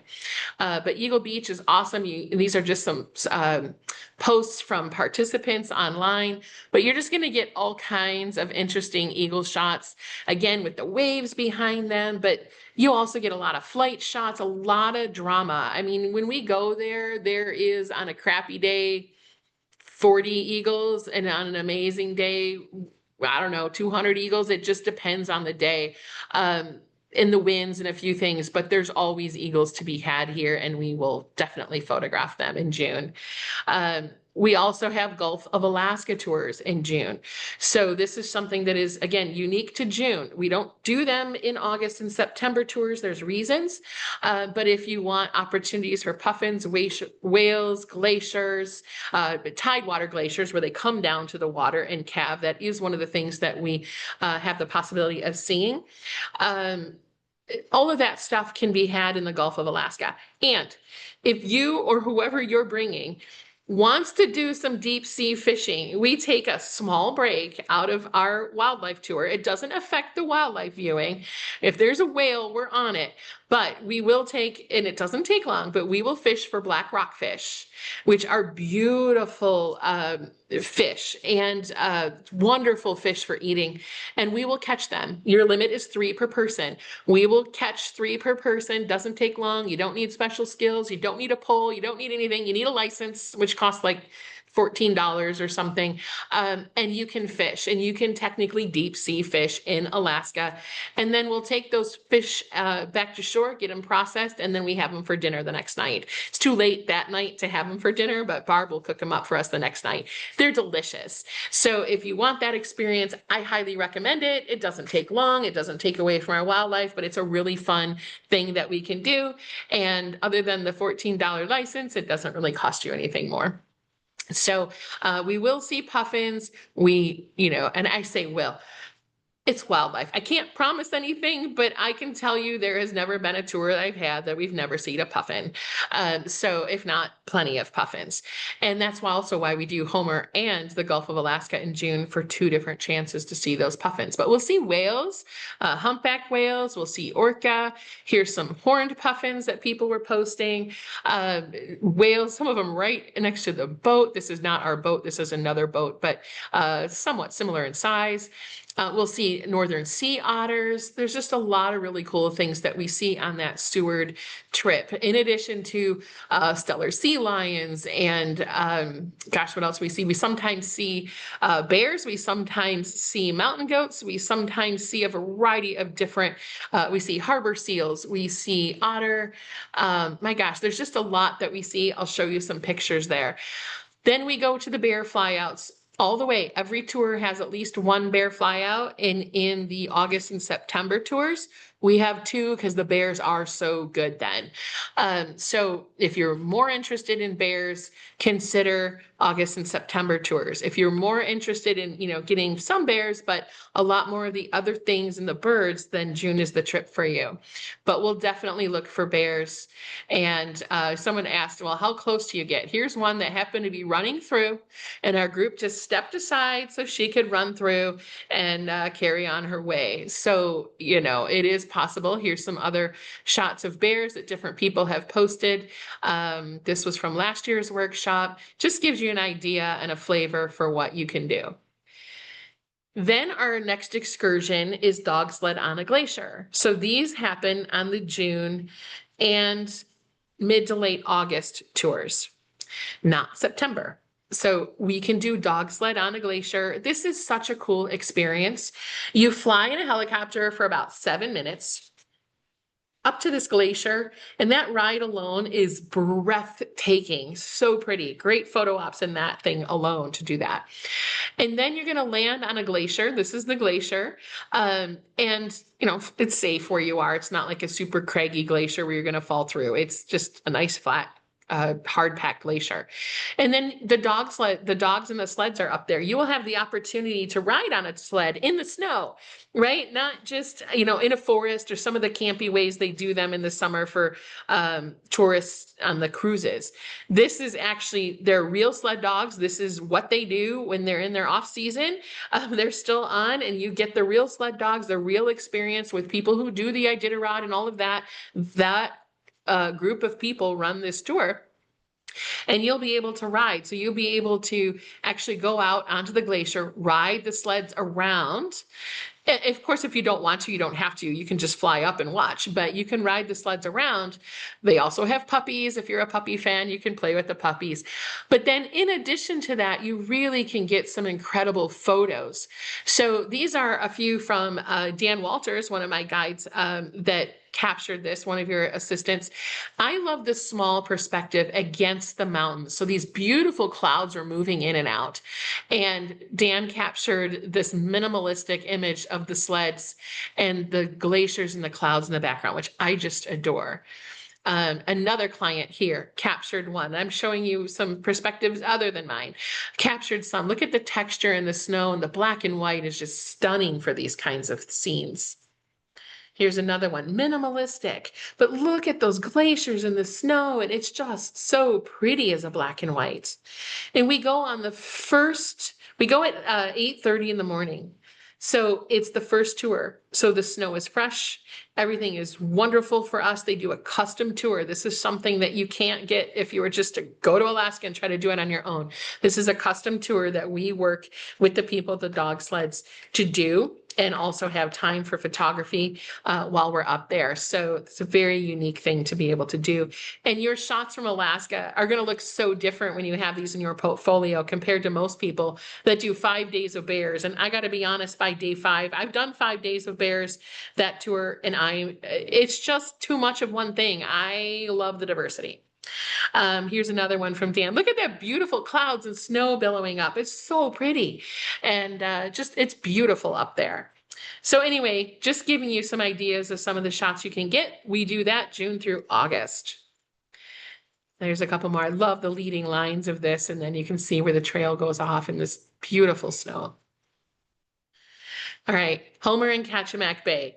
This is one of my favorite places. I love this place so much. I love them all. These are all my favorite things, but Homer is just special to me, and I think you'll see when you get there why. But we will definitely get your sea otters another time for sea otters there. This is one of the northern sea otters. They're quite a bit bigger, by the way, than the California sea otters. They're about 5 to 6 feet long in Alaska, much bigger. But we'll do a 6-hour tour. So we have lengthened this tour and expanded what we can do in a day by boat. And I know many people will ask, well, 6 hours, is there an opportunity to use the bathroom? Yes, we will stop for bathroom break. And there is a rudimentary bathroom on the boat that you can use in kind of like a 911 scenario. We do have that option. But we'll be able to go around the bay and capture not only the beautiful landscapes that we have, but the seascapes, or excuse me, the sea life and the marine life. So puffins, sea stars, beautiful landscapes with the rookery of birds as well. Otters, again, I'll teach you if the lighting is right, I'll teach you how to do some high key, which this is a high key style photo of otters because it's just one of my favorite things. They're so cute. And otters have their pups year round. So no matter what time of year you come, we'll have good odds of finding otter with pups. All right, next excursion. This will be one that we do in early September.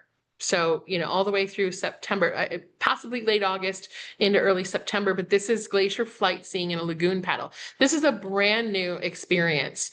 So you are going to fly in a helicopter for about maybe 15 minutes or so to get to an area where you can do both aerial photography, and we're going to get into very stable paddle boat rafts and photograph these big icebergs by paddling around the rafts. You'll have guides to do that to help you. You're not just going to have us, you'll have other people knowledgeable of the area to work with you, but you'll be able to get these really interesting scenes. So this is kind of a far away shot.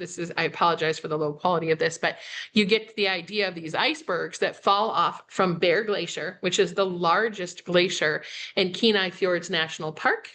Kenai Fjords National Park houses the largest, what we call the Harding Ice Field, which is the largest ice field in North America, and it spawns a ton of different glaciers.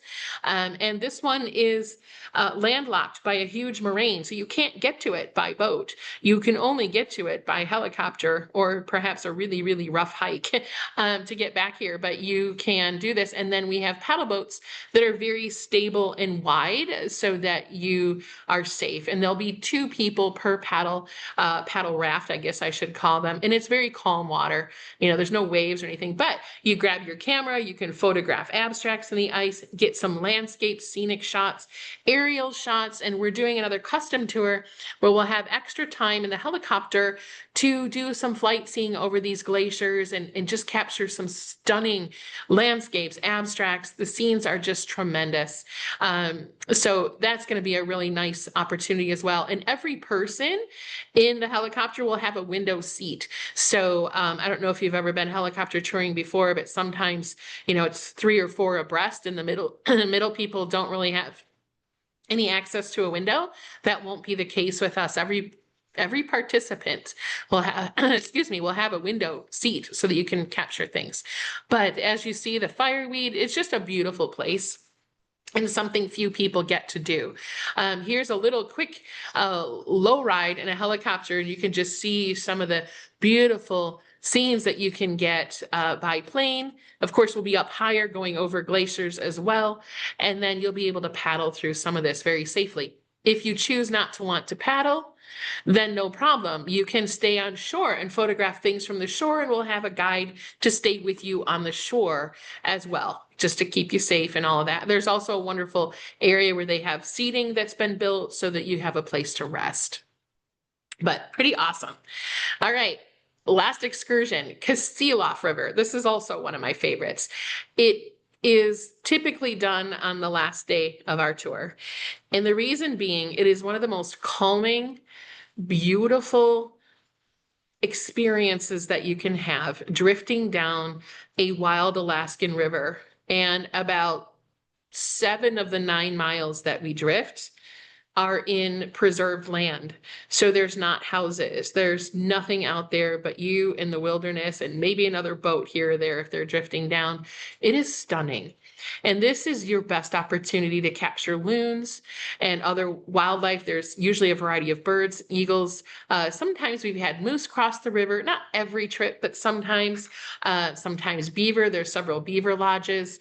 And you know, you never know. It's Alaska. You never know what you're going to see.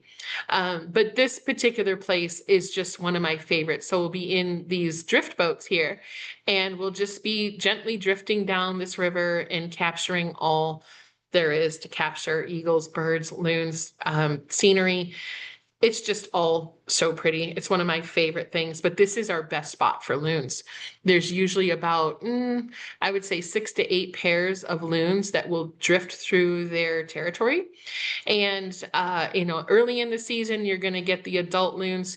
Later in the season, quite possible to see babies and things before they go back and fly south. But loons tend to stay longer than most birds, so it's quite possible to see them well into September. All right, and then lodging. So I'm going to try to hustle this along. I know we're running quite long here, but lodging. So this is the view, which I love.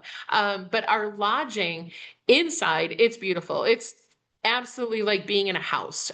We have cabins for everybody. The cabins, I think, are more like houses than cabins. But this is the main cabin that all the staff stay in and where we'll have dinner in the evenings. But all of your cabins are modern with all the modern amenities, including Wi-Fi.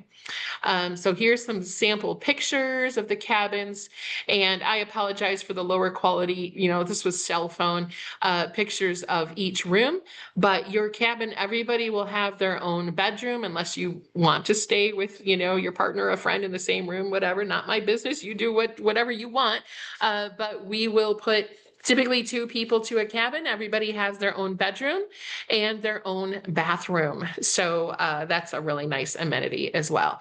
And then your common areas would be shared, like a kitchen and things like that.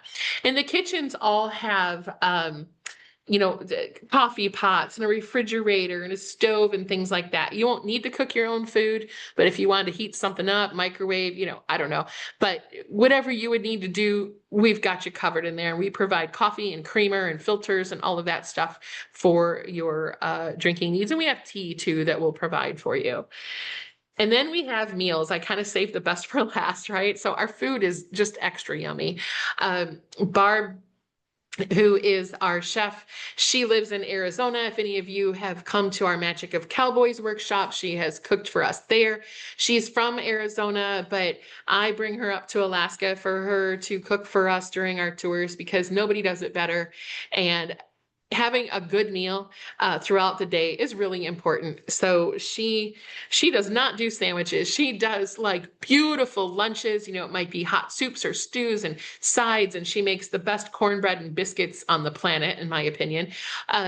She is just awesome, but she will make stuff with love.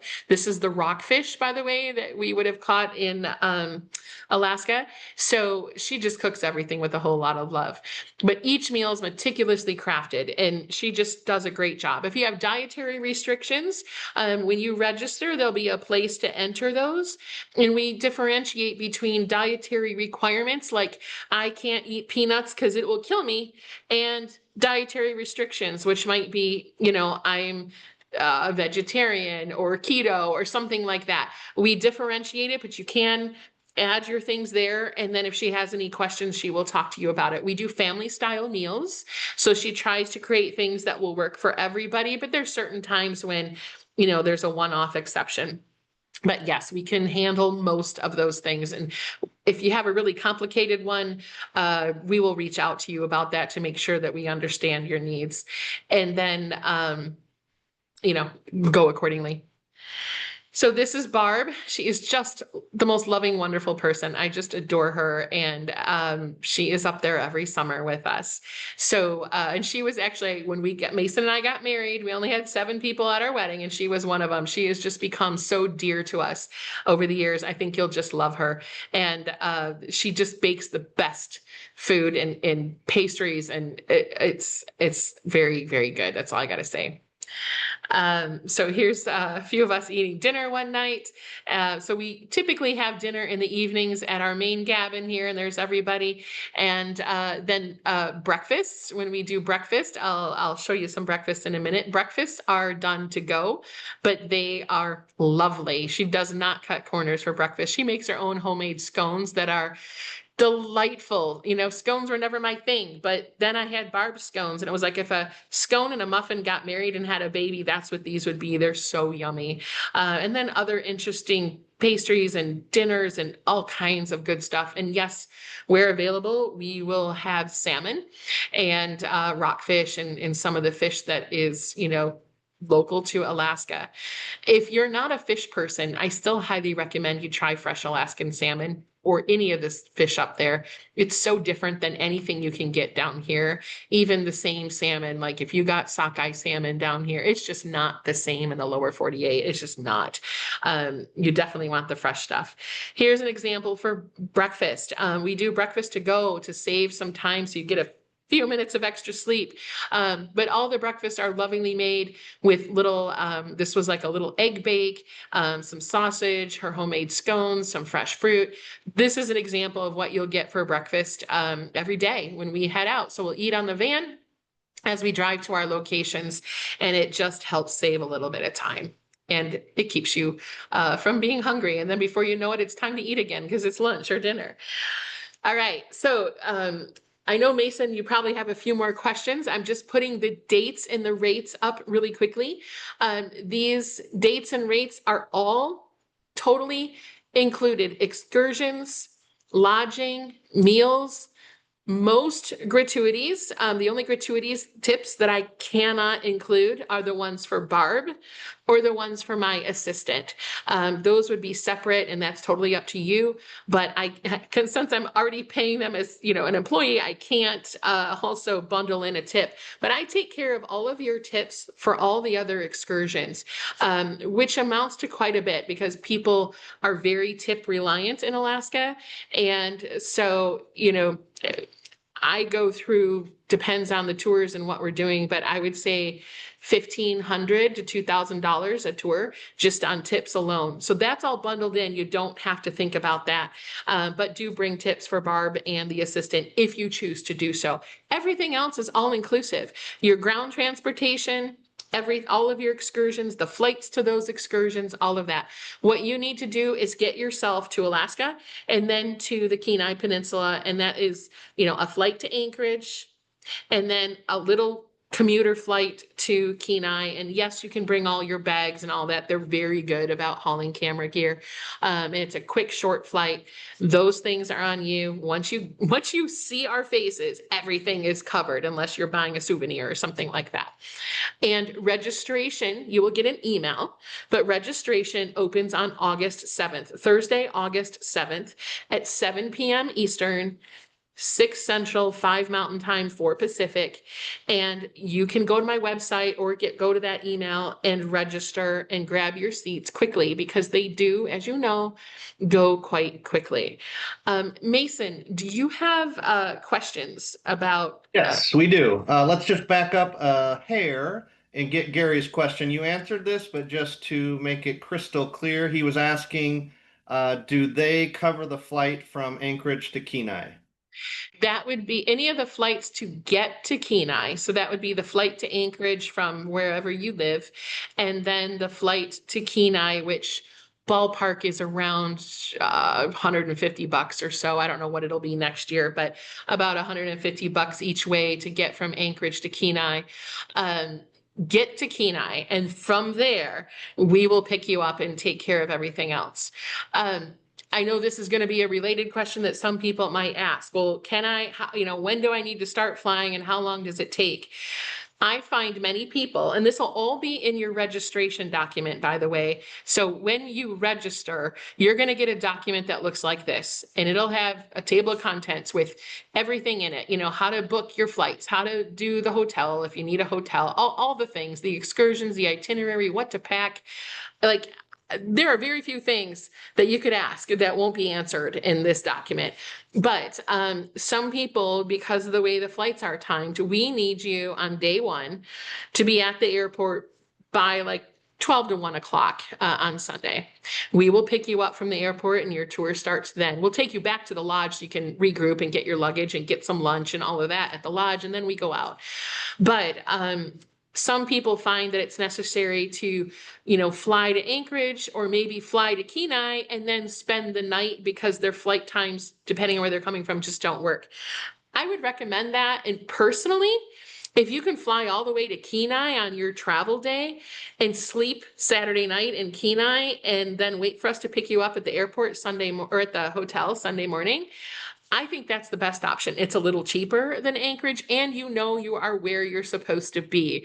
But if not, some people will stay in Anchorage or maybe extend their trip and they stay a few days in Anchorage. I also include in this document a whole bunch of stuff that you can do in and around the Anchorage area for additional photography. So if that's, something of interest, I got you covered.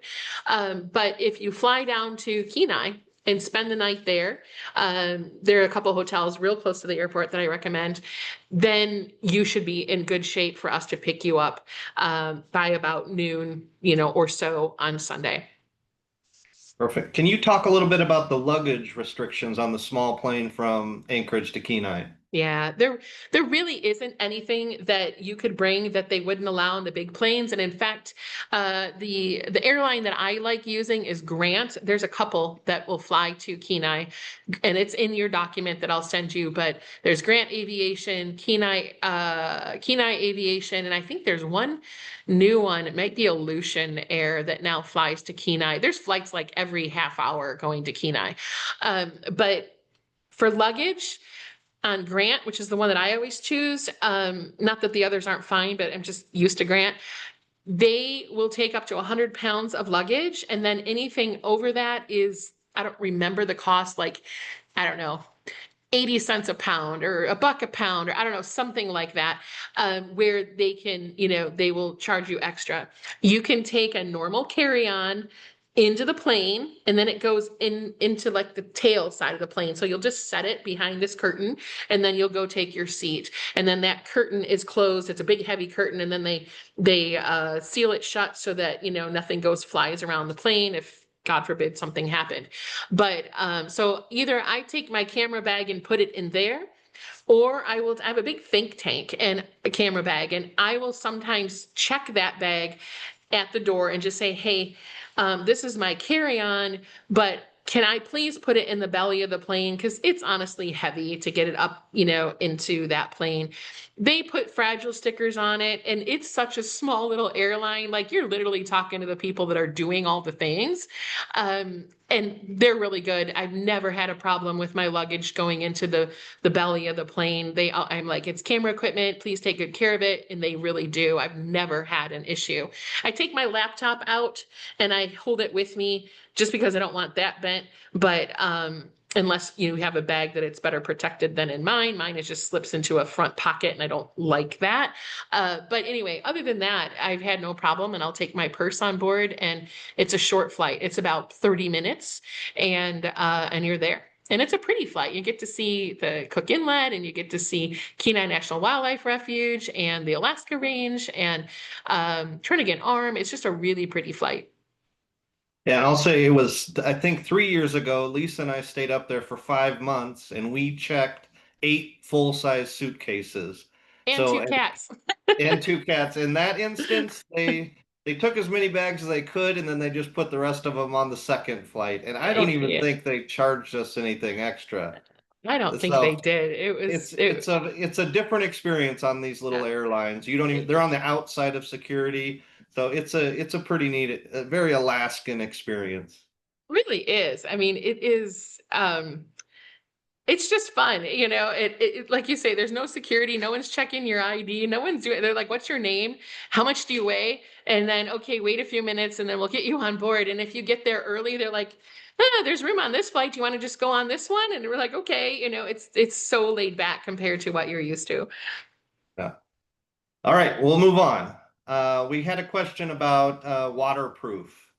Do we need waterproof shoes and that kind of thing?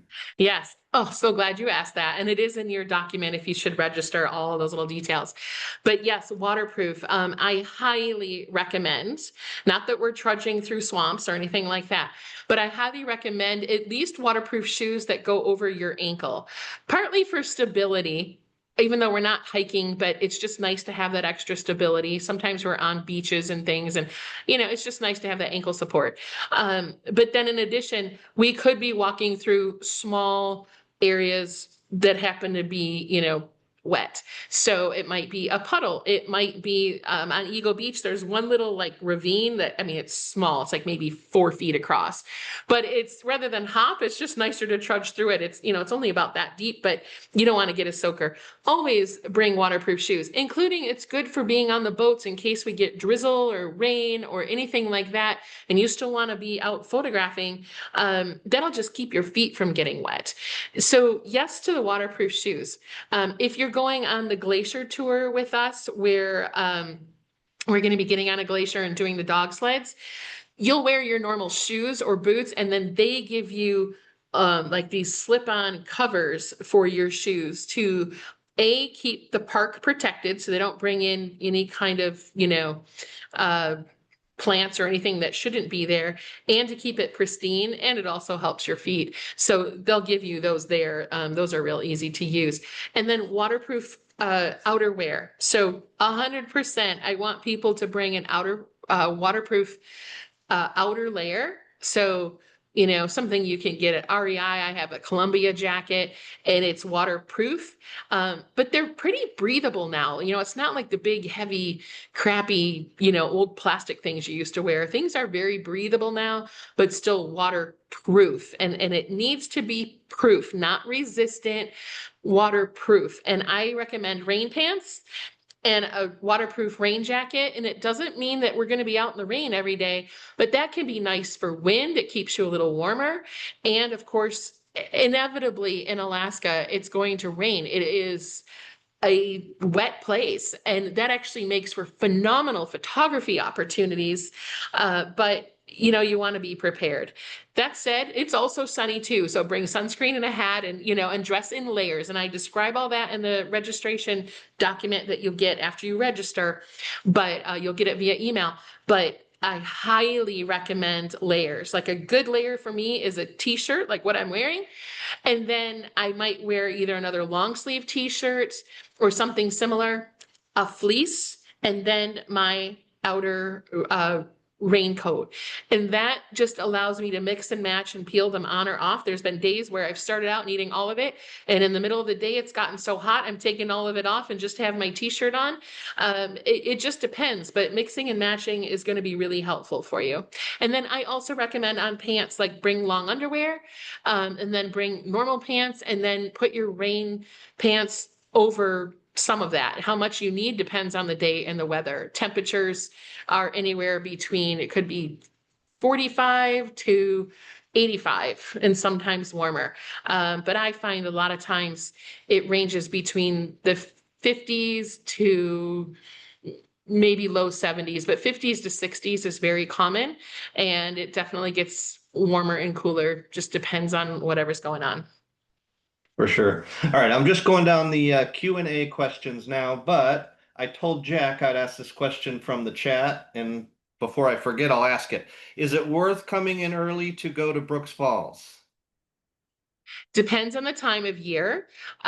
Brooks Falls doesn't really get going, from what I understand, until mid-July, and then you have long lines and tourists. You can only shoot in Brooks Falls. They give you, from what I understand, it's been a little while since I've been there, but they give you about 30-minute windows to shoot. So you get in this long line, you get up into position on this deck, and you can shoot for 30 minutes at a time. It's a very expensive per shot trip for that. If you go in September, it's much less busy. How many bears you're going to see depends on the day. It depends so much on the fish migration and what's happening there. As many of you may have heard, COVID 5 years ago has created a tremendous number of fish returning to spawn this year. Epic numbers. Tells you a lot about how much commercial fishing and all the other things that we do have impacted the fish, because COVID was the year where nobody really left and did anything, and the fish are coming in just ridiculous numbers this year. So the fish migration can change all that. I've been to Brooks Falls. I was there for 5 days in September of 2018. An amazing place, difficult to shoot from. Your platforms are high, so if the bears are closer, you're shooting top down. If they're further away, you can kind of get more of an eye level view on the top of the falls, but then you have the backgrounds right behind them. There is an optional hike you can do through the river. I've seen people more than one time fall and lose their camera into the river. I find it incredibly challenging shooting. I was there 5 days and I was kind of over it by about day 3. It's neat to see, but I personally, I prefer the bears and what we do over that. That said, it is very neat to see. I'm never going to say don't see it, but it is challenging shooting. And I could go into a lot more, but those are my thoughts on it. It is an iconic location. There's no doubt about that. Yeah. All right. Lewis asks, when will the salmon run occur in these areas? I think that's when you were showing the map.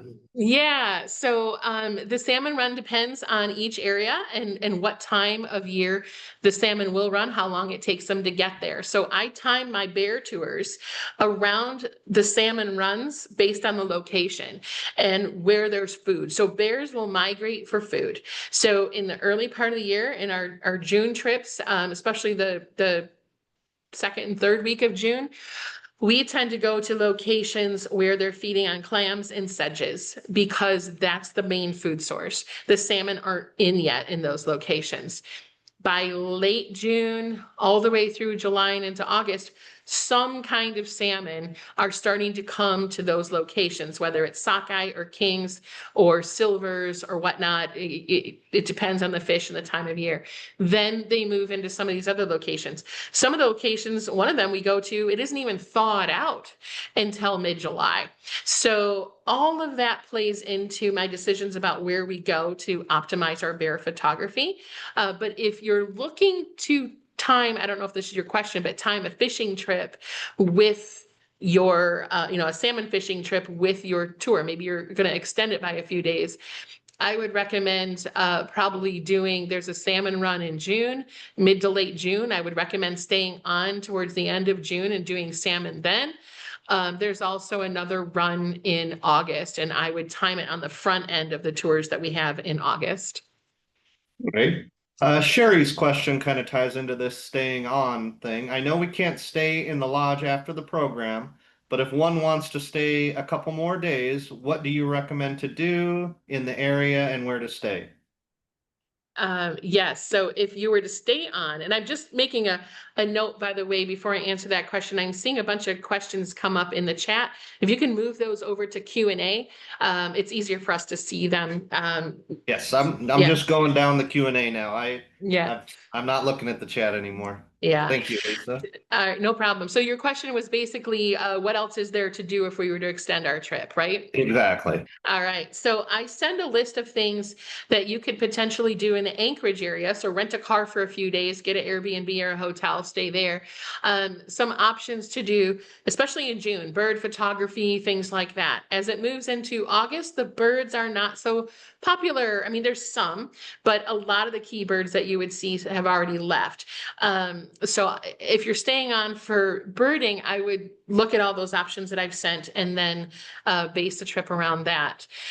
In Anchorage, for wildlife, I mean, you can potentially see it anywhere by driving around. There's some locations that are good for moose that I've put in that document. Bears are a tougher call. I mean, they're there, but you'd have to go hiking down trails and things like that that might put you at some significant risk. There's also some other things that I've given you opportunities for potential landscapes and seascapes and things like that. So there are some things to do. What I would recommend is if you decide to register, take a look at that document, go explore those options. Kind of too many things for me to get into here. And then decide if you want to extend your tour on the front or back end. And some people also will go and take the train up to Denali. That's a whole other thing. But that could be something to consider as well. But I love getting a car and driving around. It's just a great place. It's fairly easy to drive in Alaska. Yeah, and Lisa's doc is very thorough. It covers things to do and hotels, so everything's in there. Yes. Anthony asked, "What's a good lens for Aurora?" I would recommend more of a wide angle lens that has a wide aperture. For example, a 24 to 70 f2.8, or if you have a 15 to 30, f2.8 or something around that, I would recommend that. You definitely don't want an aperture that's like a minimum 5.6. I think that's going to be a challenge for you. Wider and fast glass, an aperture of f2.8, 3.5, something in that range would be great. F2 would be great, and then go from there. Absolutely. Sigrid asked, "Will there be wildflowers mid-end of June?" Absolutely, absolutely. And I just was thinking about that Aurora question. You also want a tripod. So anytime you're planning, if you want to do any kind of night photography, tripod I consider optional on this trip. But if you want to do night photography, any kind of slow shutter stuff, like waves crashing back and forth on you need a tripod. Otherwise, I think it's optional. And then this question, oh gosh, remind me the question again, Mason. Will Sorry. there be will there Yes. be wildflowers mid-end of Yes. June? Mid to end of June, the lupine are crazy good. The lupine in Alaska are huge, huge, huge. I live in Arizona. Our lupine are like this tall. I go to Alaska and they're waist high. They're huge. They're beautiful. And that would be one of the main flowers that you'll find. There's also several others. There is wild geranium, bluebells, daisies come up. Oh my gosh, the cow parsnip starts to bloom.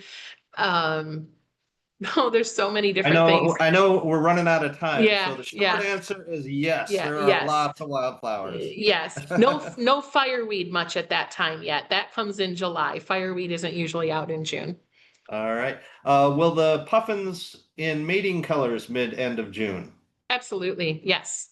Okay. A couple questions. Any drone opportunities? Mason, why don't you answer I this can one? answer that one. I have a drone up there and you can fly it around the lodge and get some really neat stuff. But when we're out doing the excursions, you really can't. One, the parks don't allow them. And the other part is we're always going after birds and wildlife. And as soon as you put your drone up, you scare them all away and then the group hates you. So I would say you could bring it if you have a smaller one and fly it around the lodge. But when we're out on excursions, there really aren't any opportunities to do it. It's just go, go, go. We're on boats, nowhere to take it off from. Um, And you have to be 5 miles from any airport, right? Which we're and always around there's something. airport everywhere up there. It's a very difficult place to fly. But it is worth it just to fly it around the lodge. But we do so much stuff, we're not even at the lodge very much. So if you have to choose between a lens and a drone, I would choose the lens every time. Good point. All right. Aline asks, is glacier calving season? Always.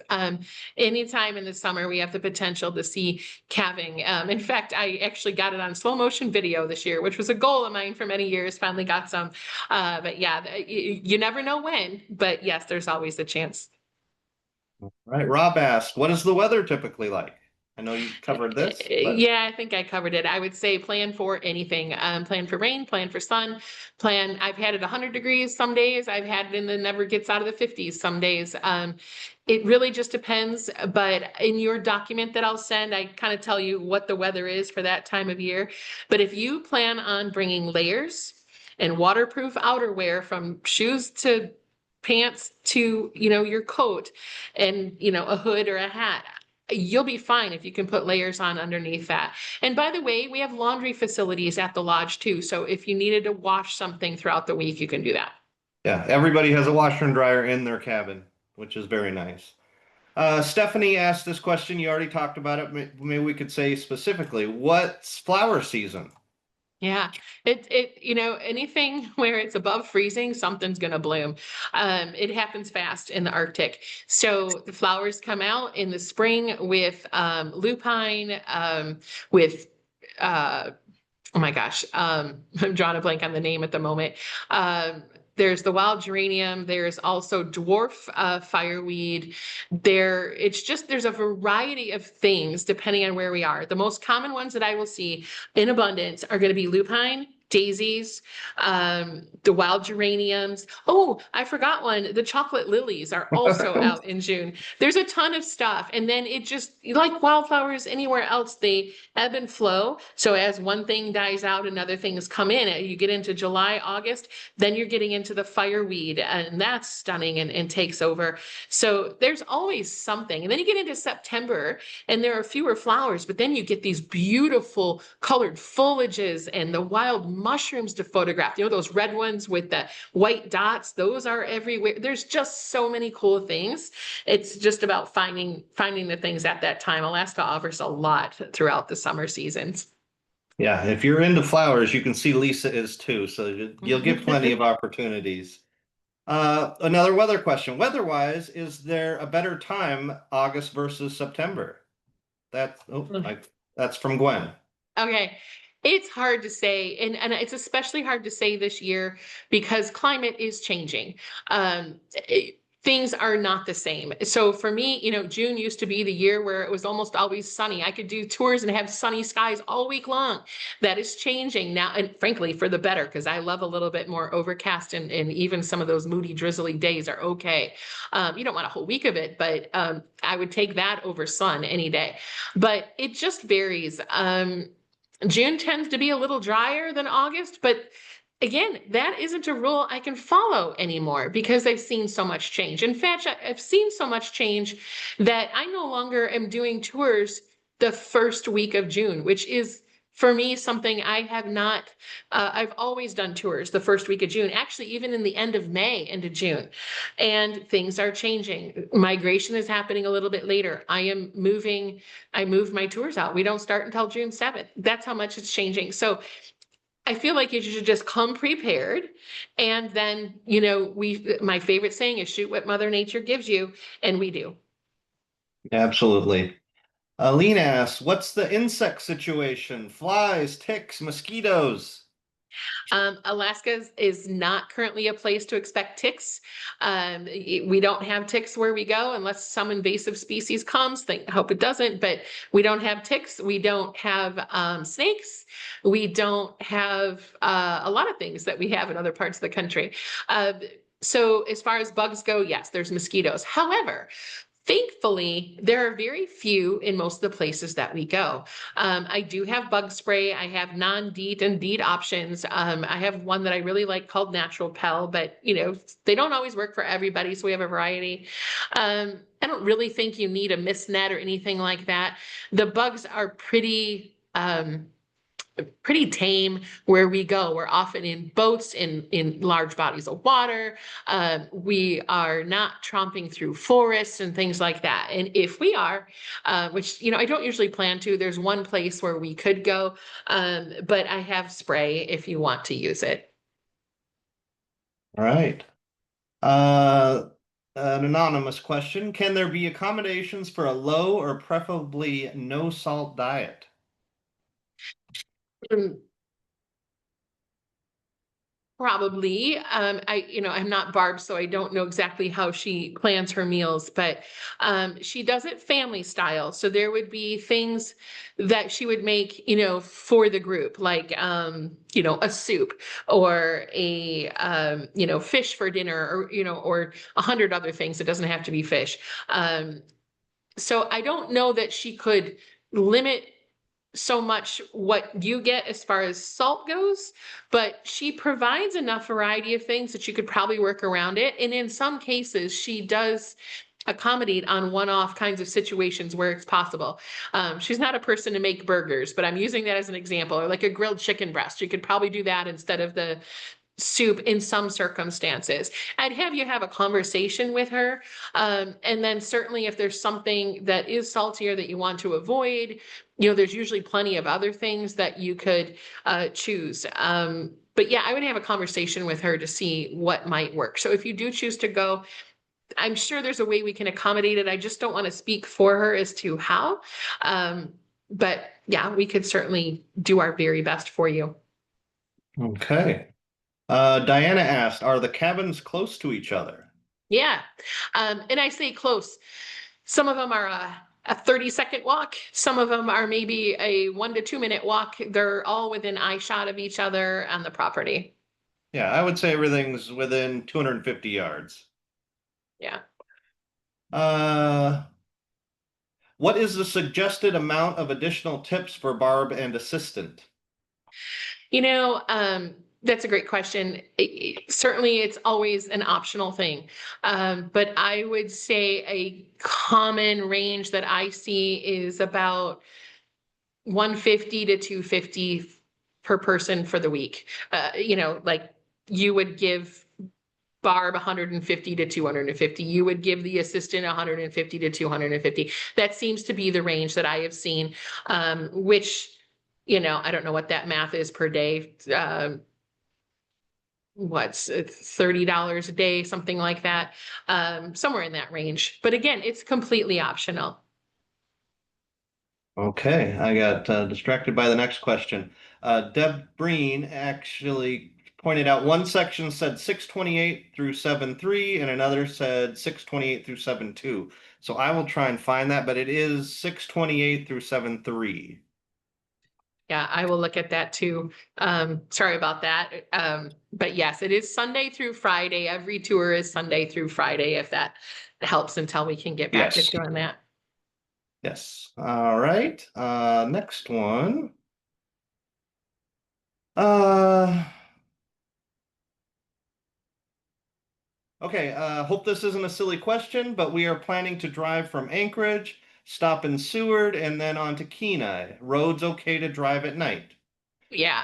Not a silly question at all, No, okay. not at all. The roads are actually quite easy to drive on. Your biggest, I don't know what time of year you're planning on coming. In June, it's going to be light out the whole time. In August, it's going to be dark.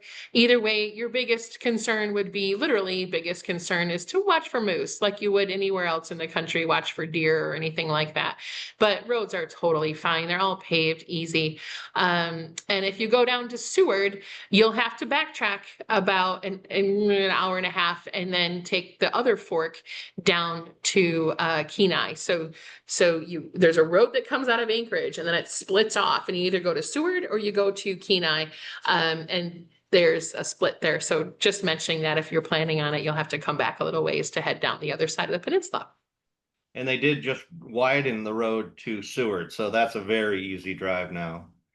Diana asks, what are the payment options on this trip? Good question.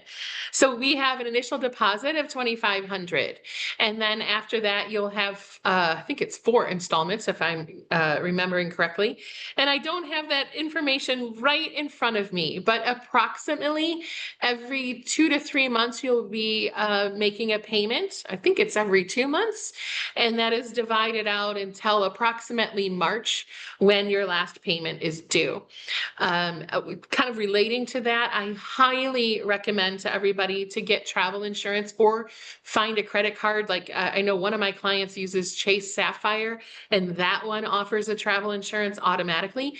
Consider those options because situations come up, people get sick, somebody gets injured, whether it's before your trip or during your trip, medical evacuations, all these things are rare. But, we had a friend of ours have a grand mal seizure out on one of the bear tours, and that required some special evacuation. There are things that happen. before and during your trip. So it isn't just, well, if I change my mind, I want my, money back. That's one reason, and a good reason to get cancel for any reason policy on your policy. But I've seen, over time, not often, thankfully, but things happen. A family member gets really sick or passes away and you can't come. All these things are really good reasons to get travel insurance. I don't sell travel insurance. I'm not affiliated with any travel insurance company. I know the registration system we use, We Travel, does offer a travel insurance. But and if you really want more information, I can send you some brokers that you can look through all the options and find one. But I highly recommend it as an option. Even if you just get medical insurance, if you're in a situation like I am, my medical will cover me here, but not very well in other states. So I get an additional medical insurance for my travels just in case something crazy happens. So those are things to think about. Okay. This is from Charles. Just to confirm, the price of the tour is per person. I assume you can accommodate single travelers. Absolutely, we can accommodate single travelers, and most of them are. But we do accommodate, couples or friends or anybody else that wants to come, even private groups. We're booking for 2027. If you want to do a private group, if you're interested, contact us about those details. That's for 2027, not 26. But yes, we can definitely accommodate solo travelers. Okay. Resh asked, how is a range visa process? I'm wondering if that's for traveling internationally, maybe? Yeah, if you could email us privately, I can try to do some research for you, and work with you to try to figure out those answers. I don't know if I have an answer that I can give you tonight. I'd need a little more information. But we're certainly welcome to have you. If there's something we need to provide for you in order to get those visas, let me know. I have never had someone need to ask for one yet. So let's work on that together. If you're interested, I'd be happy to do that. All right, here's a fun question. Can we bring alcohol or is there alcohol at the lodge? That's a very good question. Though I don't provide alcohol due to some insurance reasons, you are more than welcome. And we actually, when you land in Kenai, we make a quick stop over at Walmart. I know that doesn't sound glorious, coming to Alaska, but we do stop there because inevitably somebody forgets something or wants, we have a ton of food at the lodge, but somebody just needs their little fix of something special, or sodas or wine or beer or liquor or whatever. So we'll stop at Walmart on the way back. You can pick up whatever you need. And what you pick up is your expense. I don't cover that, but you're welcome to bring it and then bring it back to the lodge and have it in the evening. The only thing I ask is that people don't drink it on the excursions for a variety of reasons. Open intoxicants in the car, liability. But once you're back at the lodge for the evening, you can have at it. Bring it to dinner, any of that. Yeah. Absolutely. And that Walmart has a full liquor store, so they have everything. Diana asks, what is the cost for a non-photographer companion? Good question, Diana. That cost is the same as a participant because of the fact we only take 6 people, and I still need to pay for all the excursions. It's basically the cost per body traveling with us and spending the night there. So anybody that's coming would need to pay the same rate. And if there's someone coming, yeah, it just there would be the same rate. But they're welcome to do everything with us that we would do. And quite honestly, I've had a number of people that are non-photographers, spouses or friends come along, siblings, and they have enjoyed the heck out of it. So, and maybe some of those in the chat room can even say so because they've brought spouses and friends that were not photographers. It is not a dry workshop by any means. In fact, to me, it's way better than any cruise or any experience that you could have. So photographer or not, you're going to have a blast. Absolutely. Rob asks, what is the cancellation policy? Good question. So once you make a payment for all of the installments, it's non-refundable. However, we have options. So some people choose to get travel insurance, and then you would work through your travel insurance for that. If you do not have travel insurance, we will do our very best to resell your seat. Obviously, the more time that we have, if you let us know 6 months out, it's usually easier for us to attempt to resell it than it is, a few days before the trip, largely because other people have booked other things by then and they're not available. And sometimes flights and things are hard to get for last minute travel. We will do our very best. We can't promise it, but we will do our very best to sell it with the time and resources that we have available. And certainly you can also, if you have a friend that wants to go instead, let us know and we'll work with that as well. How are you doing, Lisa? Can you answer a few more questions? Absolutely. Yes. All right, we'll keep going.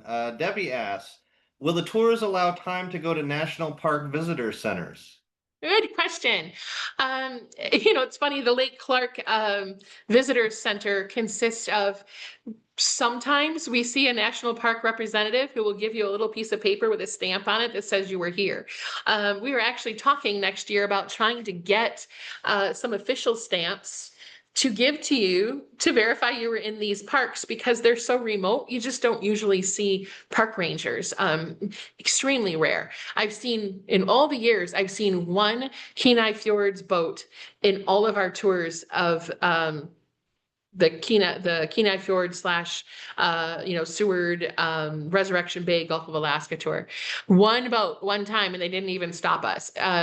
So the odds are low that we could. I'm going to look into whether or not there's time, depending on the tour, to stop at Exit Glacier and do something. But we're so kind of time boxed with certain things to get back for dinners and get you to bed. It's often a difficult thing to do, but I'm looking into if I can get you some of those things. There is no visitor center in Lake Clark at all where we're going. And the Kenai Fjords National Park, it's actually in Exit Glacier part of the park. And I don't know if there's time. I can look into it. We can, let me know when you come and we'll see if we can weave it in. But it's not an automatic. I would love it to be. It's just, I need to do a little more research on that and see what we can do for you. Okay. Susan asks, will we utilize float planes on any of the excursions? Yes, with the exception of the first week or two of our June tours where we use bush planes to get out to remote Alaska for the bears. On all the other tours, we'll be using float planes, and those are beautiful. Classic de Havilland otters. There's also a beaver that we sometimes use, but yes, we will be on float planes or helicopters for the plane parts of the tours. Okay. Julie asked, are the glacier sightseeing and lagoon paddle trips only the September 6th through 11th trip, or are they all the August trips? They are not all the August trips. Currently, and I'll say this with an asterisk. Currently, we have the dog sledding as those tours in August, because our feedback from our clients, if anybody's on here and has done it, feel free and type something in the chat window. Our feedback from clients have been that this is one of the most epic things they have ever done in their life, and the photographs they get from them, the experience. I can't even begin to tell you how much people have raved about this. So we've kept it as many as we can with that. But as the season gets later, the glacier ice just might not be as conducive to do that. And so we pivot for September tours. And I'd have to look. And the late August tour, possibly it'll be a paddle tour. I'll double check that in the itinerary. It's all listed for each tour as to what that is. I'm sorry, I don't have it by memory at the moment. Then we move to the paddle tours, because I still want you to be able to get an epic photographic experience, get that helicopter, get that flight seeing over a glacier. We just don't do the dog sled. That said, here's where my asterisk comes in.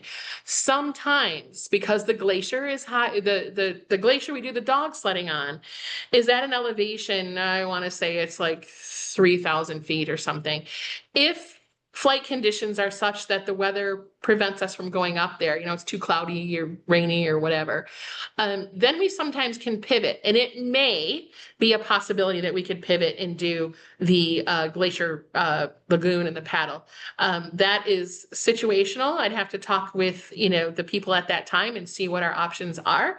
But they do, as much as they can, give us an opportunity to pivot to something different if the weather is not conducive. So it'd be a situational thing, but that might be a reason why on certain days, if we can't do the dog sled, why we would do the paddle instead. It's at lower elevation, and you don't have to worry about weather as much. Oh, Lisa, we might have to look at these because we do have the iceberg paddle listed for all the August events. So we'll, Okay, maybe my memory's bad. yeah, I'm sorry. And you might be we have a right, lot of Mason. moving pieces. I do, and I'm so sorry. I got too many workshops in my head. Yeah, so whatever the itinerary says, and I hate to be so silly, whatever the itinerary says will be what it is. If Mason, you looked in there in the Yeah. August ones, then that is what we're doing. So, and now that I think about the conversations more, I think we made that pivot because of first of all, it was something different for people that want to return and do something else. It gives them a new option. And two, I think we were making some of those bets, given that we are doing tours later in August, that this would be a better option in case of weather Yes. changes. So Yes. forgive me, I So, just so couldn't all of remember. August. Yes. Yeah, So that's yeah. all right. We'll forgive you. All right. Should we bring a macro lens since there are flowers? Absolutely. Doesn't hurt at all. Okay. And you can bring, by the way, all the gear you want on almost every excursion, with the exception of the helicopter excursions. You can bring, I don't care what you bring, there's room in the boats, room in, you know, and everything to bring all the lenses you want. If you can get it to Alaska, we can help you the rest of the way. The one exception is the helicopter tours. You are limited to one lens. So I would suggest like a 28 to 200 or, you know, something like that that gives you a lot of zoom and some range, because that the helicopter is just a very specific thing, and we can't have a lot of extra gear for the dog sled part. Absolutely. So this has come up a couple times, so I just pulled it up. Jill asked, can you tell us what the payment schedule will be like? Or is it the total amount due? So no. So I just pulled up the August 16th trip, and here's how its payment plan goes. It's a deposit at booking of $2,500, and then the first payment is due November 10th, which will be $1,873. Second payment would be January 10th of 2026 of 1873. Third payment is March 12th of 2026 of 1873. And then the final payment is May 10th for 1873. So there are 5 payments in total. Okay. Next one. And I should mention too, Mason, those payments, unless you turn it off when you register, they can auto deduct on your card so that you don't have to worry about missing a payment because you're traveling or something else. They can be deducted automatically unless you turn that off. So, so that just makes it easier for you. Yep. Sherry asked, do you do group photo critiques and or group classes? Yes, I do.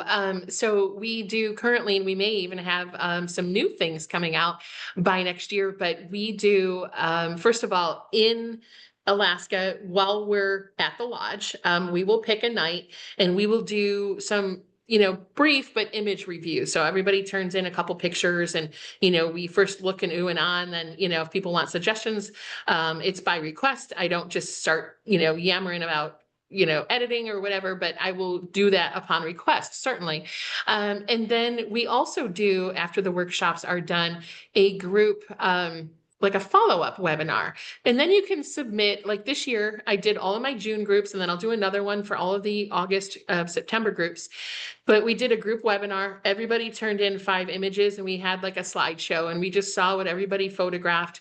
And then I had everybody turn in 1 image that they wanted support, either with feedback or editing. And so then I did some editing suggestions for those pictures. And that was a great learning experience for everybody. But we did it in the form of a webinar so that you had time to go through those images and you could be at a computer and watch the recording to go and use some of those editing techniques. So the short answer is yes, there's some that I do in Alaska, but because our days tend to be longer, we don't do a ton because I don't want to keep you too sleep deprived. And then I do a follow-up one as well. Okay, excellent. You mentioned the cabins have washers and dryers. Awesome. Do you provide laundry detergent or do we bring our own? And while we're talking about laundry, do you provide bath soap, shampoo, etc., or do we bring our own? Good question. And just a quick correction. Some of the cabins have laundry, some don't have laundry in the cabin, but you have access to laundry. So there's 2 cabins without laundry in them, but you have access, and 2 cabins that do have No, laundry. they all have laundry. Yep, Don't the even 2 yep, far south ones or north ones have? yep, they have Maybe. Okay. there's a closet right in the living room with them in there. Shows you, this is why I need you, Mason. Apparently my That's memory's why going. I'm here. I know. All right. You You can are be about clean. two I'll and a say half that. hours. You're two and a Yeah, I half know. hours into this. I know. I'm going quickly. Okay. So then the other question is about, shampoo and things. The lodge does provide like a little tube of shampoo and conditioner. I have long hair, so I just bring my own. I can't imagine trying to eke that out for a whole week. I'm sure we could ask for more if you need more. But I think a little travel sized shampoo would be a better option, or conditioner, or whatever it is. I also am very fussy about what I use in my hair. So I would personally bring it, but there is some starter. And then the lodge doesn't provide laundry soap, but we do. So we have laundry in our cabin. If you need it, we'll give you a little Ziploc bag. It's those little packets that you use, and we'll give you a few, as needed to do laundry. So anyway, there you go. Yes. And in our main cabin, we have 2 of each. If you want to get it all done at once, you can do that too. Yeah. Diane asks, where can we find detailed itineraries for each trip? I can actually show that, Lisa. Yeah. Can you share your screen? Let's see. All right. Can you see the website? Not yet. There we go. Okay. So if you just come to langellphotography.com, go to workshops and tours, and then just scroll down. We have Magic of Alaska here on the top. This shows you a countdown to when all the groups are or all the workshops are gonna be available to book seats for. But go into whatever date you want. And then if you scroll all the way to the bottom of this page, this is the itinerary. So here's day 1. You just hit this arrow to day 2.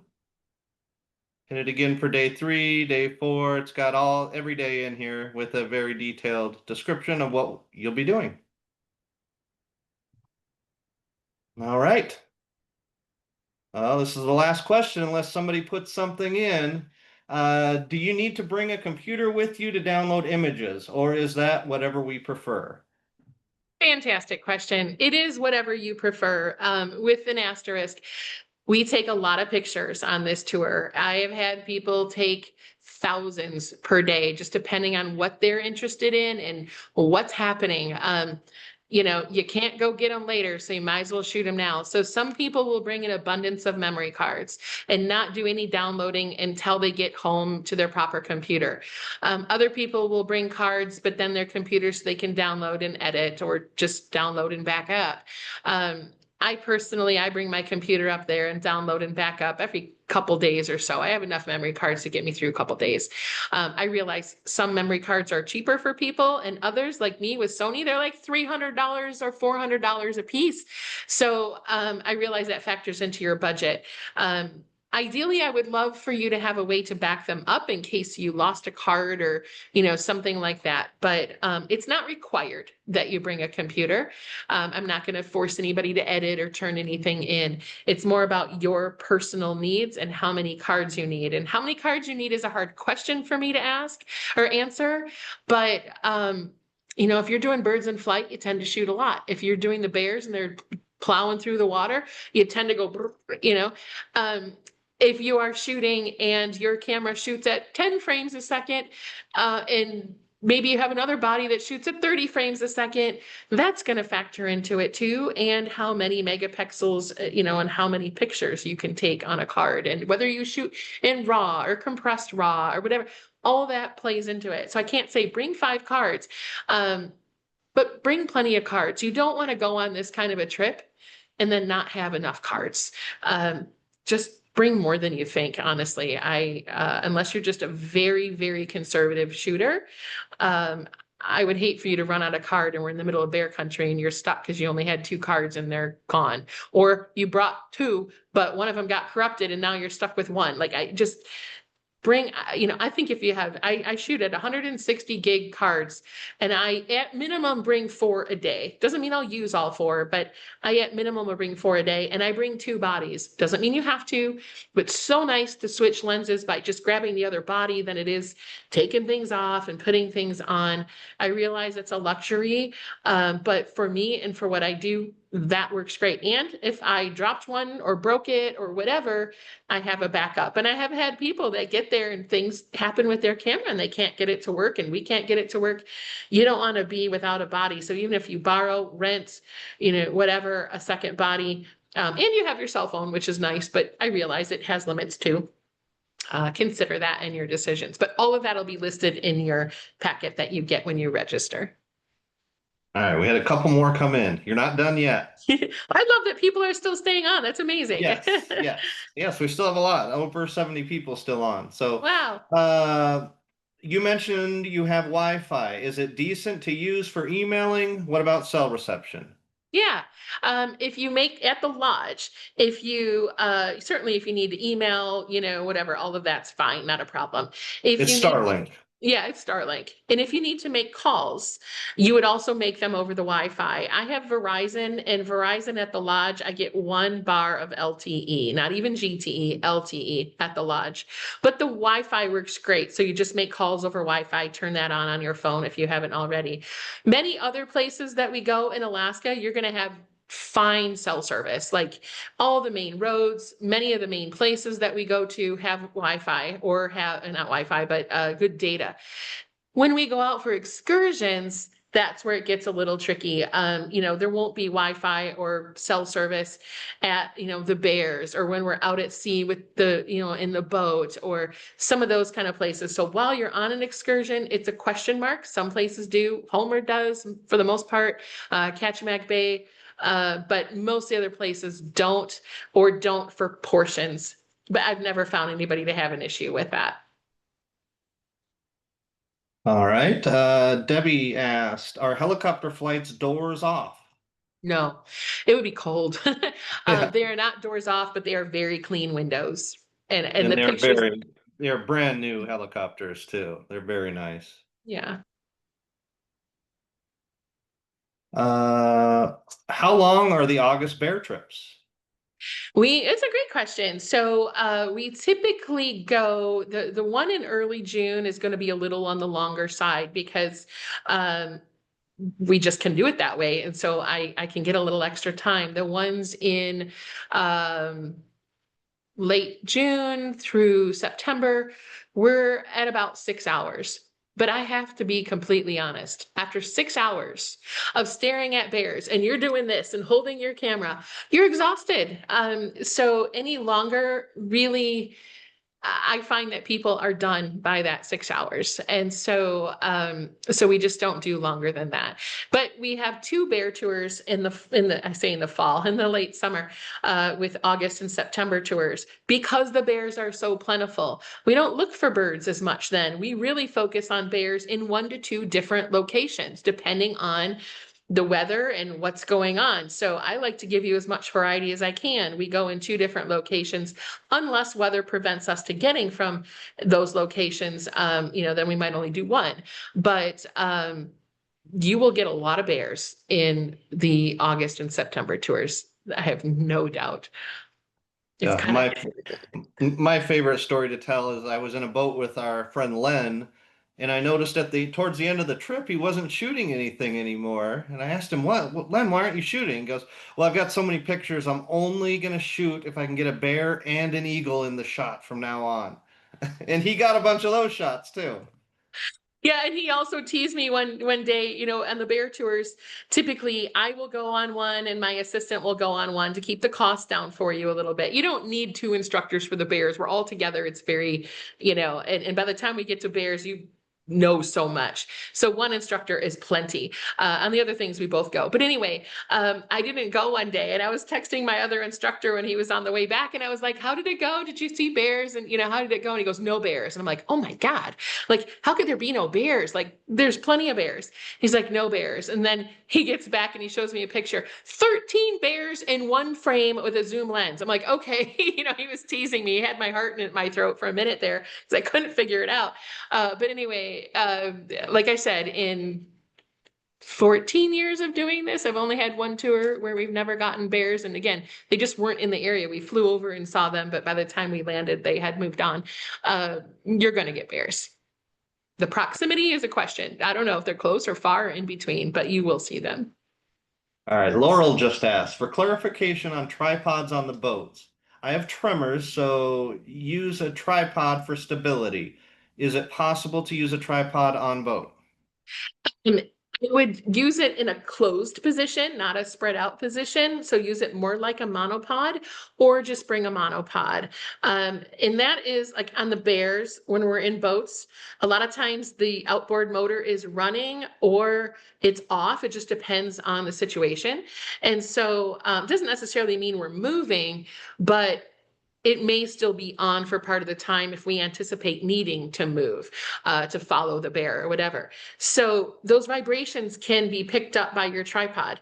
Mason, you have a little interesting technique that you like to use. You want to talk about Well, that? yeah, and I mentioned earlier, but I think the main thing when we're out at the Bears, we're in boats that have seats. So you're actually sitting down and Hmm. using a monopod is really easy. You just put it between your legs, or it could be your tripod just put together. Um, so you're just sitting in a chair and you can move your monopod around very easily. And I actually, because of the boat motor causes vibration, you can't have a monopod leg or a tripod leg touch the boat because it'll just shake your camera so much. So I just rest it on my foot, and that really dampens the vibrations by a lot. But I think the main thing is you're in a seat, so you don't really need the tripod set up. If you get tired, your arms get tired, you can just put your camera in your lap or on the side. Yeah, It's like a full-on tripod, though you can't really set it up. There isn't room in the boat. yeah. But a monopod can work quite nicely. Yes, a monopod is great. It's absolutely great, and the fact you're sitting makes a big difference. Yeah. You're All right. sitting, but you're Oh, pivoting a lot too. Like, oh, there's the bear. And then, oh, there's there. The boat yeah, might twist, you're on a chair that swivels, so you want to be able to swivel pretty quick because things happen fast. All right, you ready for the last question?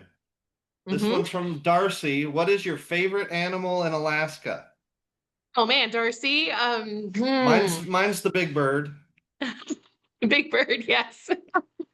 Oh my gosh, what is my favorite animal? I love any animal. I will, and I know this sounds trite, I will shoot anything. My favorite thing is finding the right light and background. And one of the things, just to give you an idea, you guys, there's this part where we're out at sea in a boat, and there's an area where we kind of just got to move from one side of the bay to the other. It's not like a lot to see during that time, but we spend maybe, I don't know, 40 minutes just kind of commuting from one side to the other. And then we continue with the, stuff we're looking for. But the gulls will often follow us because they think we're a fishing boat. And I tell people, and Dan, you and I both do this. We tell people to shoot the gulls because they're following us. It's the best way to practice your birds in flight possible. And people are like, shoot gulls. I kid you not. You get the right light in the right position and you have some epic shots. And if you ignore them like most people do, oh, that's a gull, I don't want to shoot that, you're going to miss out, and you're going to miss out on those practice opportunities. I have some gull shots that are truly some of my favorite shots from Alaska. And so I look for good light, good action. I don't care what the species is. I love them all. And that's why I love this tour so much. It's like fun every day. You get to see the most amazing things every day, and every day is different. Okay. All We're right. out of questions. We're out. Thank you so much, everybody, for hanging in there. You hung in there a long time. I appreciate it. We will send this recording out within 24 hours. I really appreciate you coming. I hope to see you in Alaska very soon. Do register quickly when it opens because those seats, they go fast. So I look forward to seeing you. And for those that already came that are here again and ready to jump on for next year, I can't wait to have you back. You already know what you're in for, and you can't wait to come back for more either. So thank you. Appreciate everyone. Mason, thank you for all your help. And you guys have a great evening. Dan, thanks for jumping online as well. I'll bring potato chips, Darcy. All right. See you guys later. Have a good one. Bye-bye.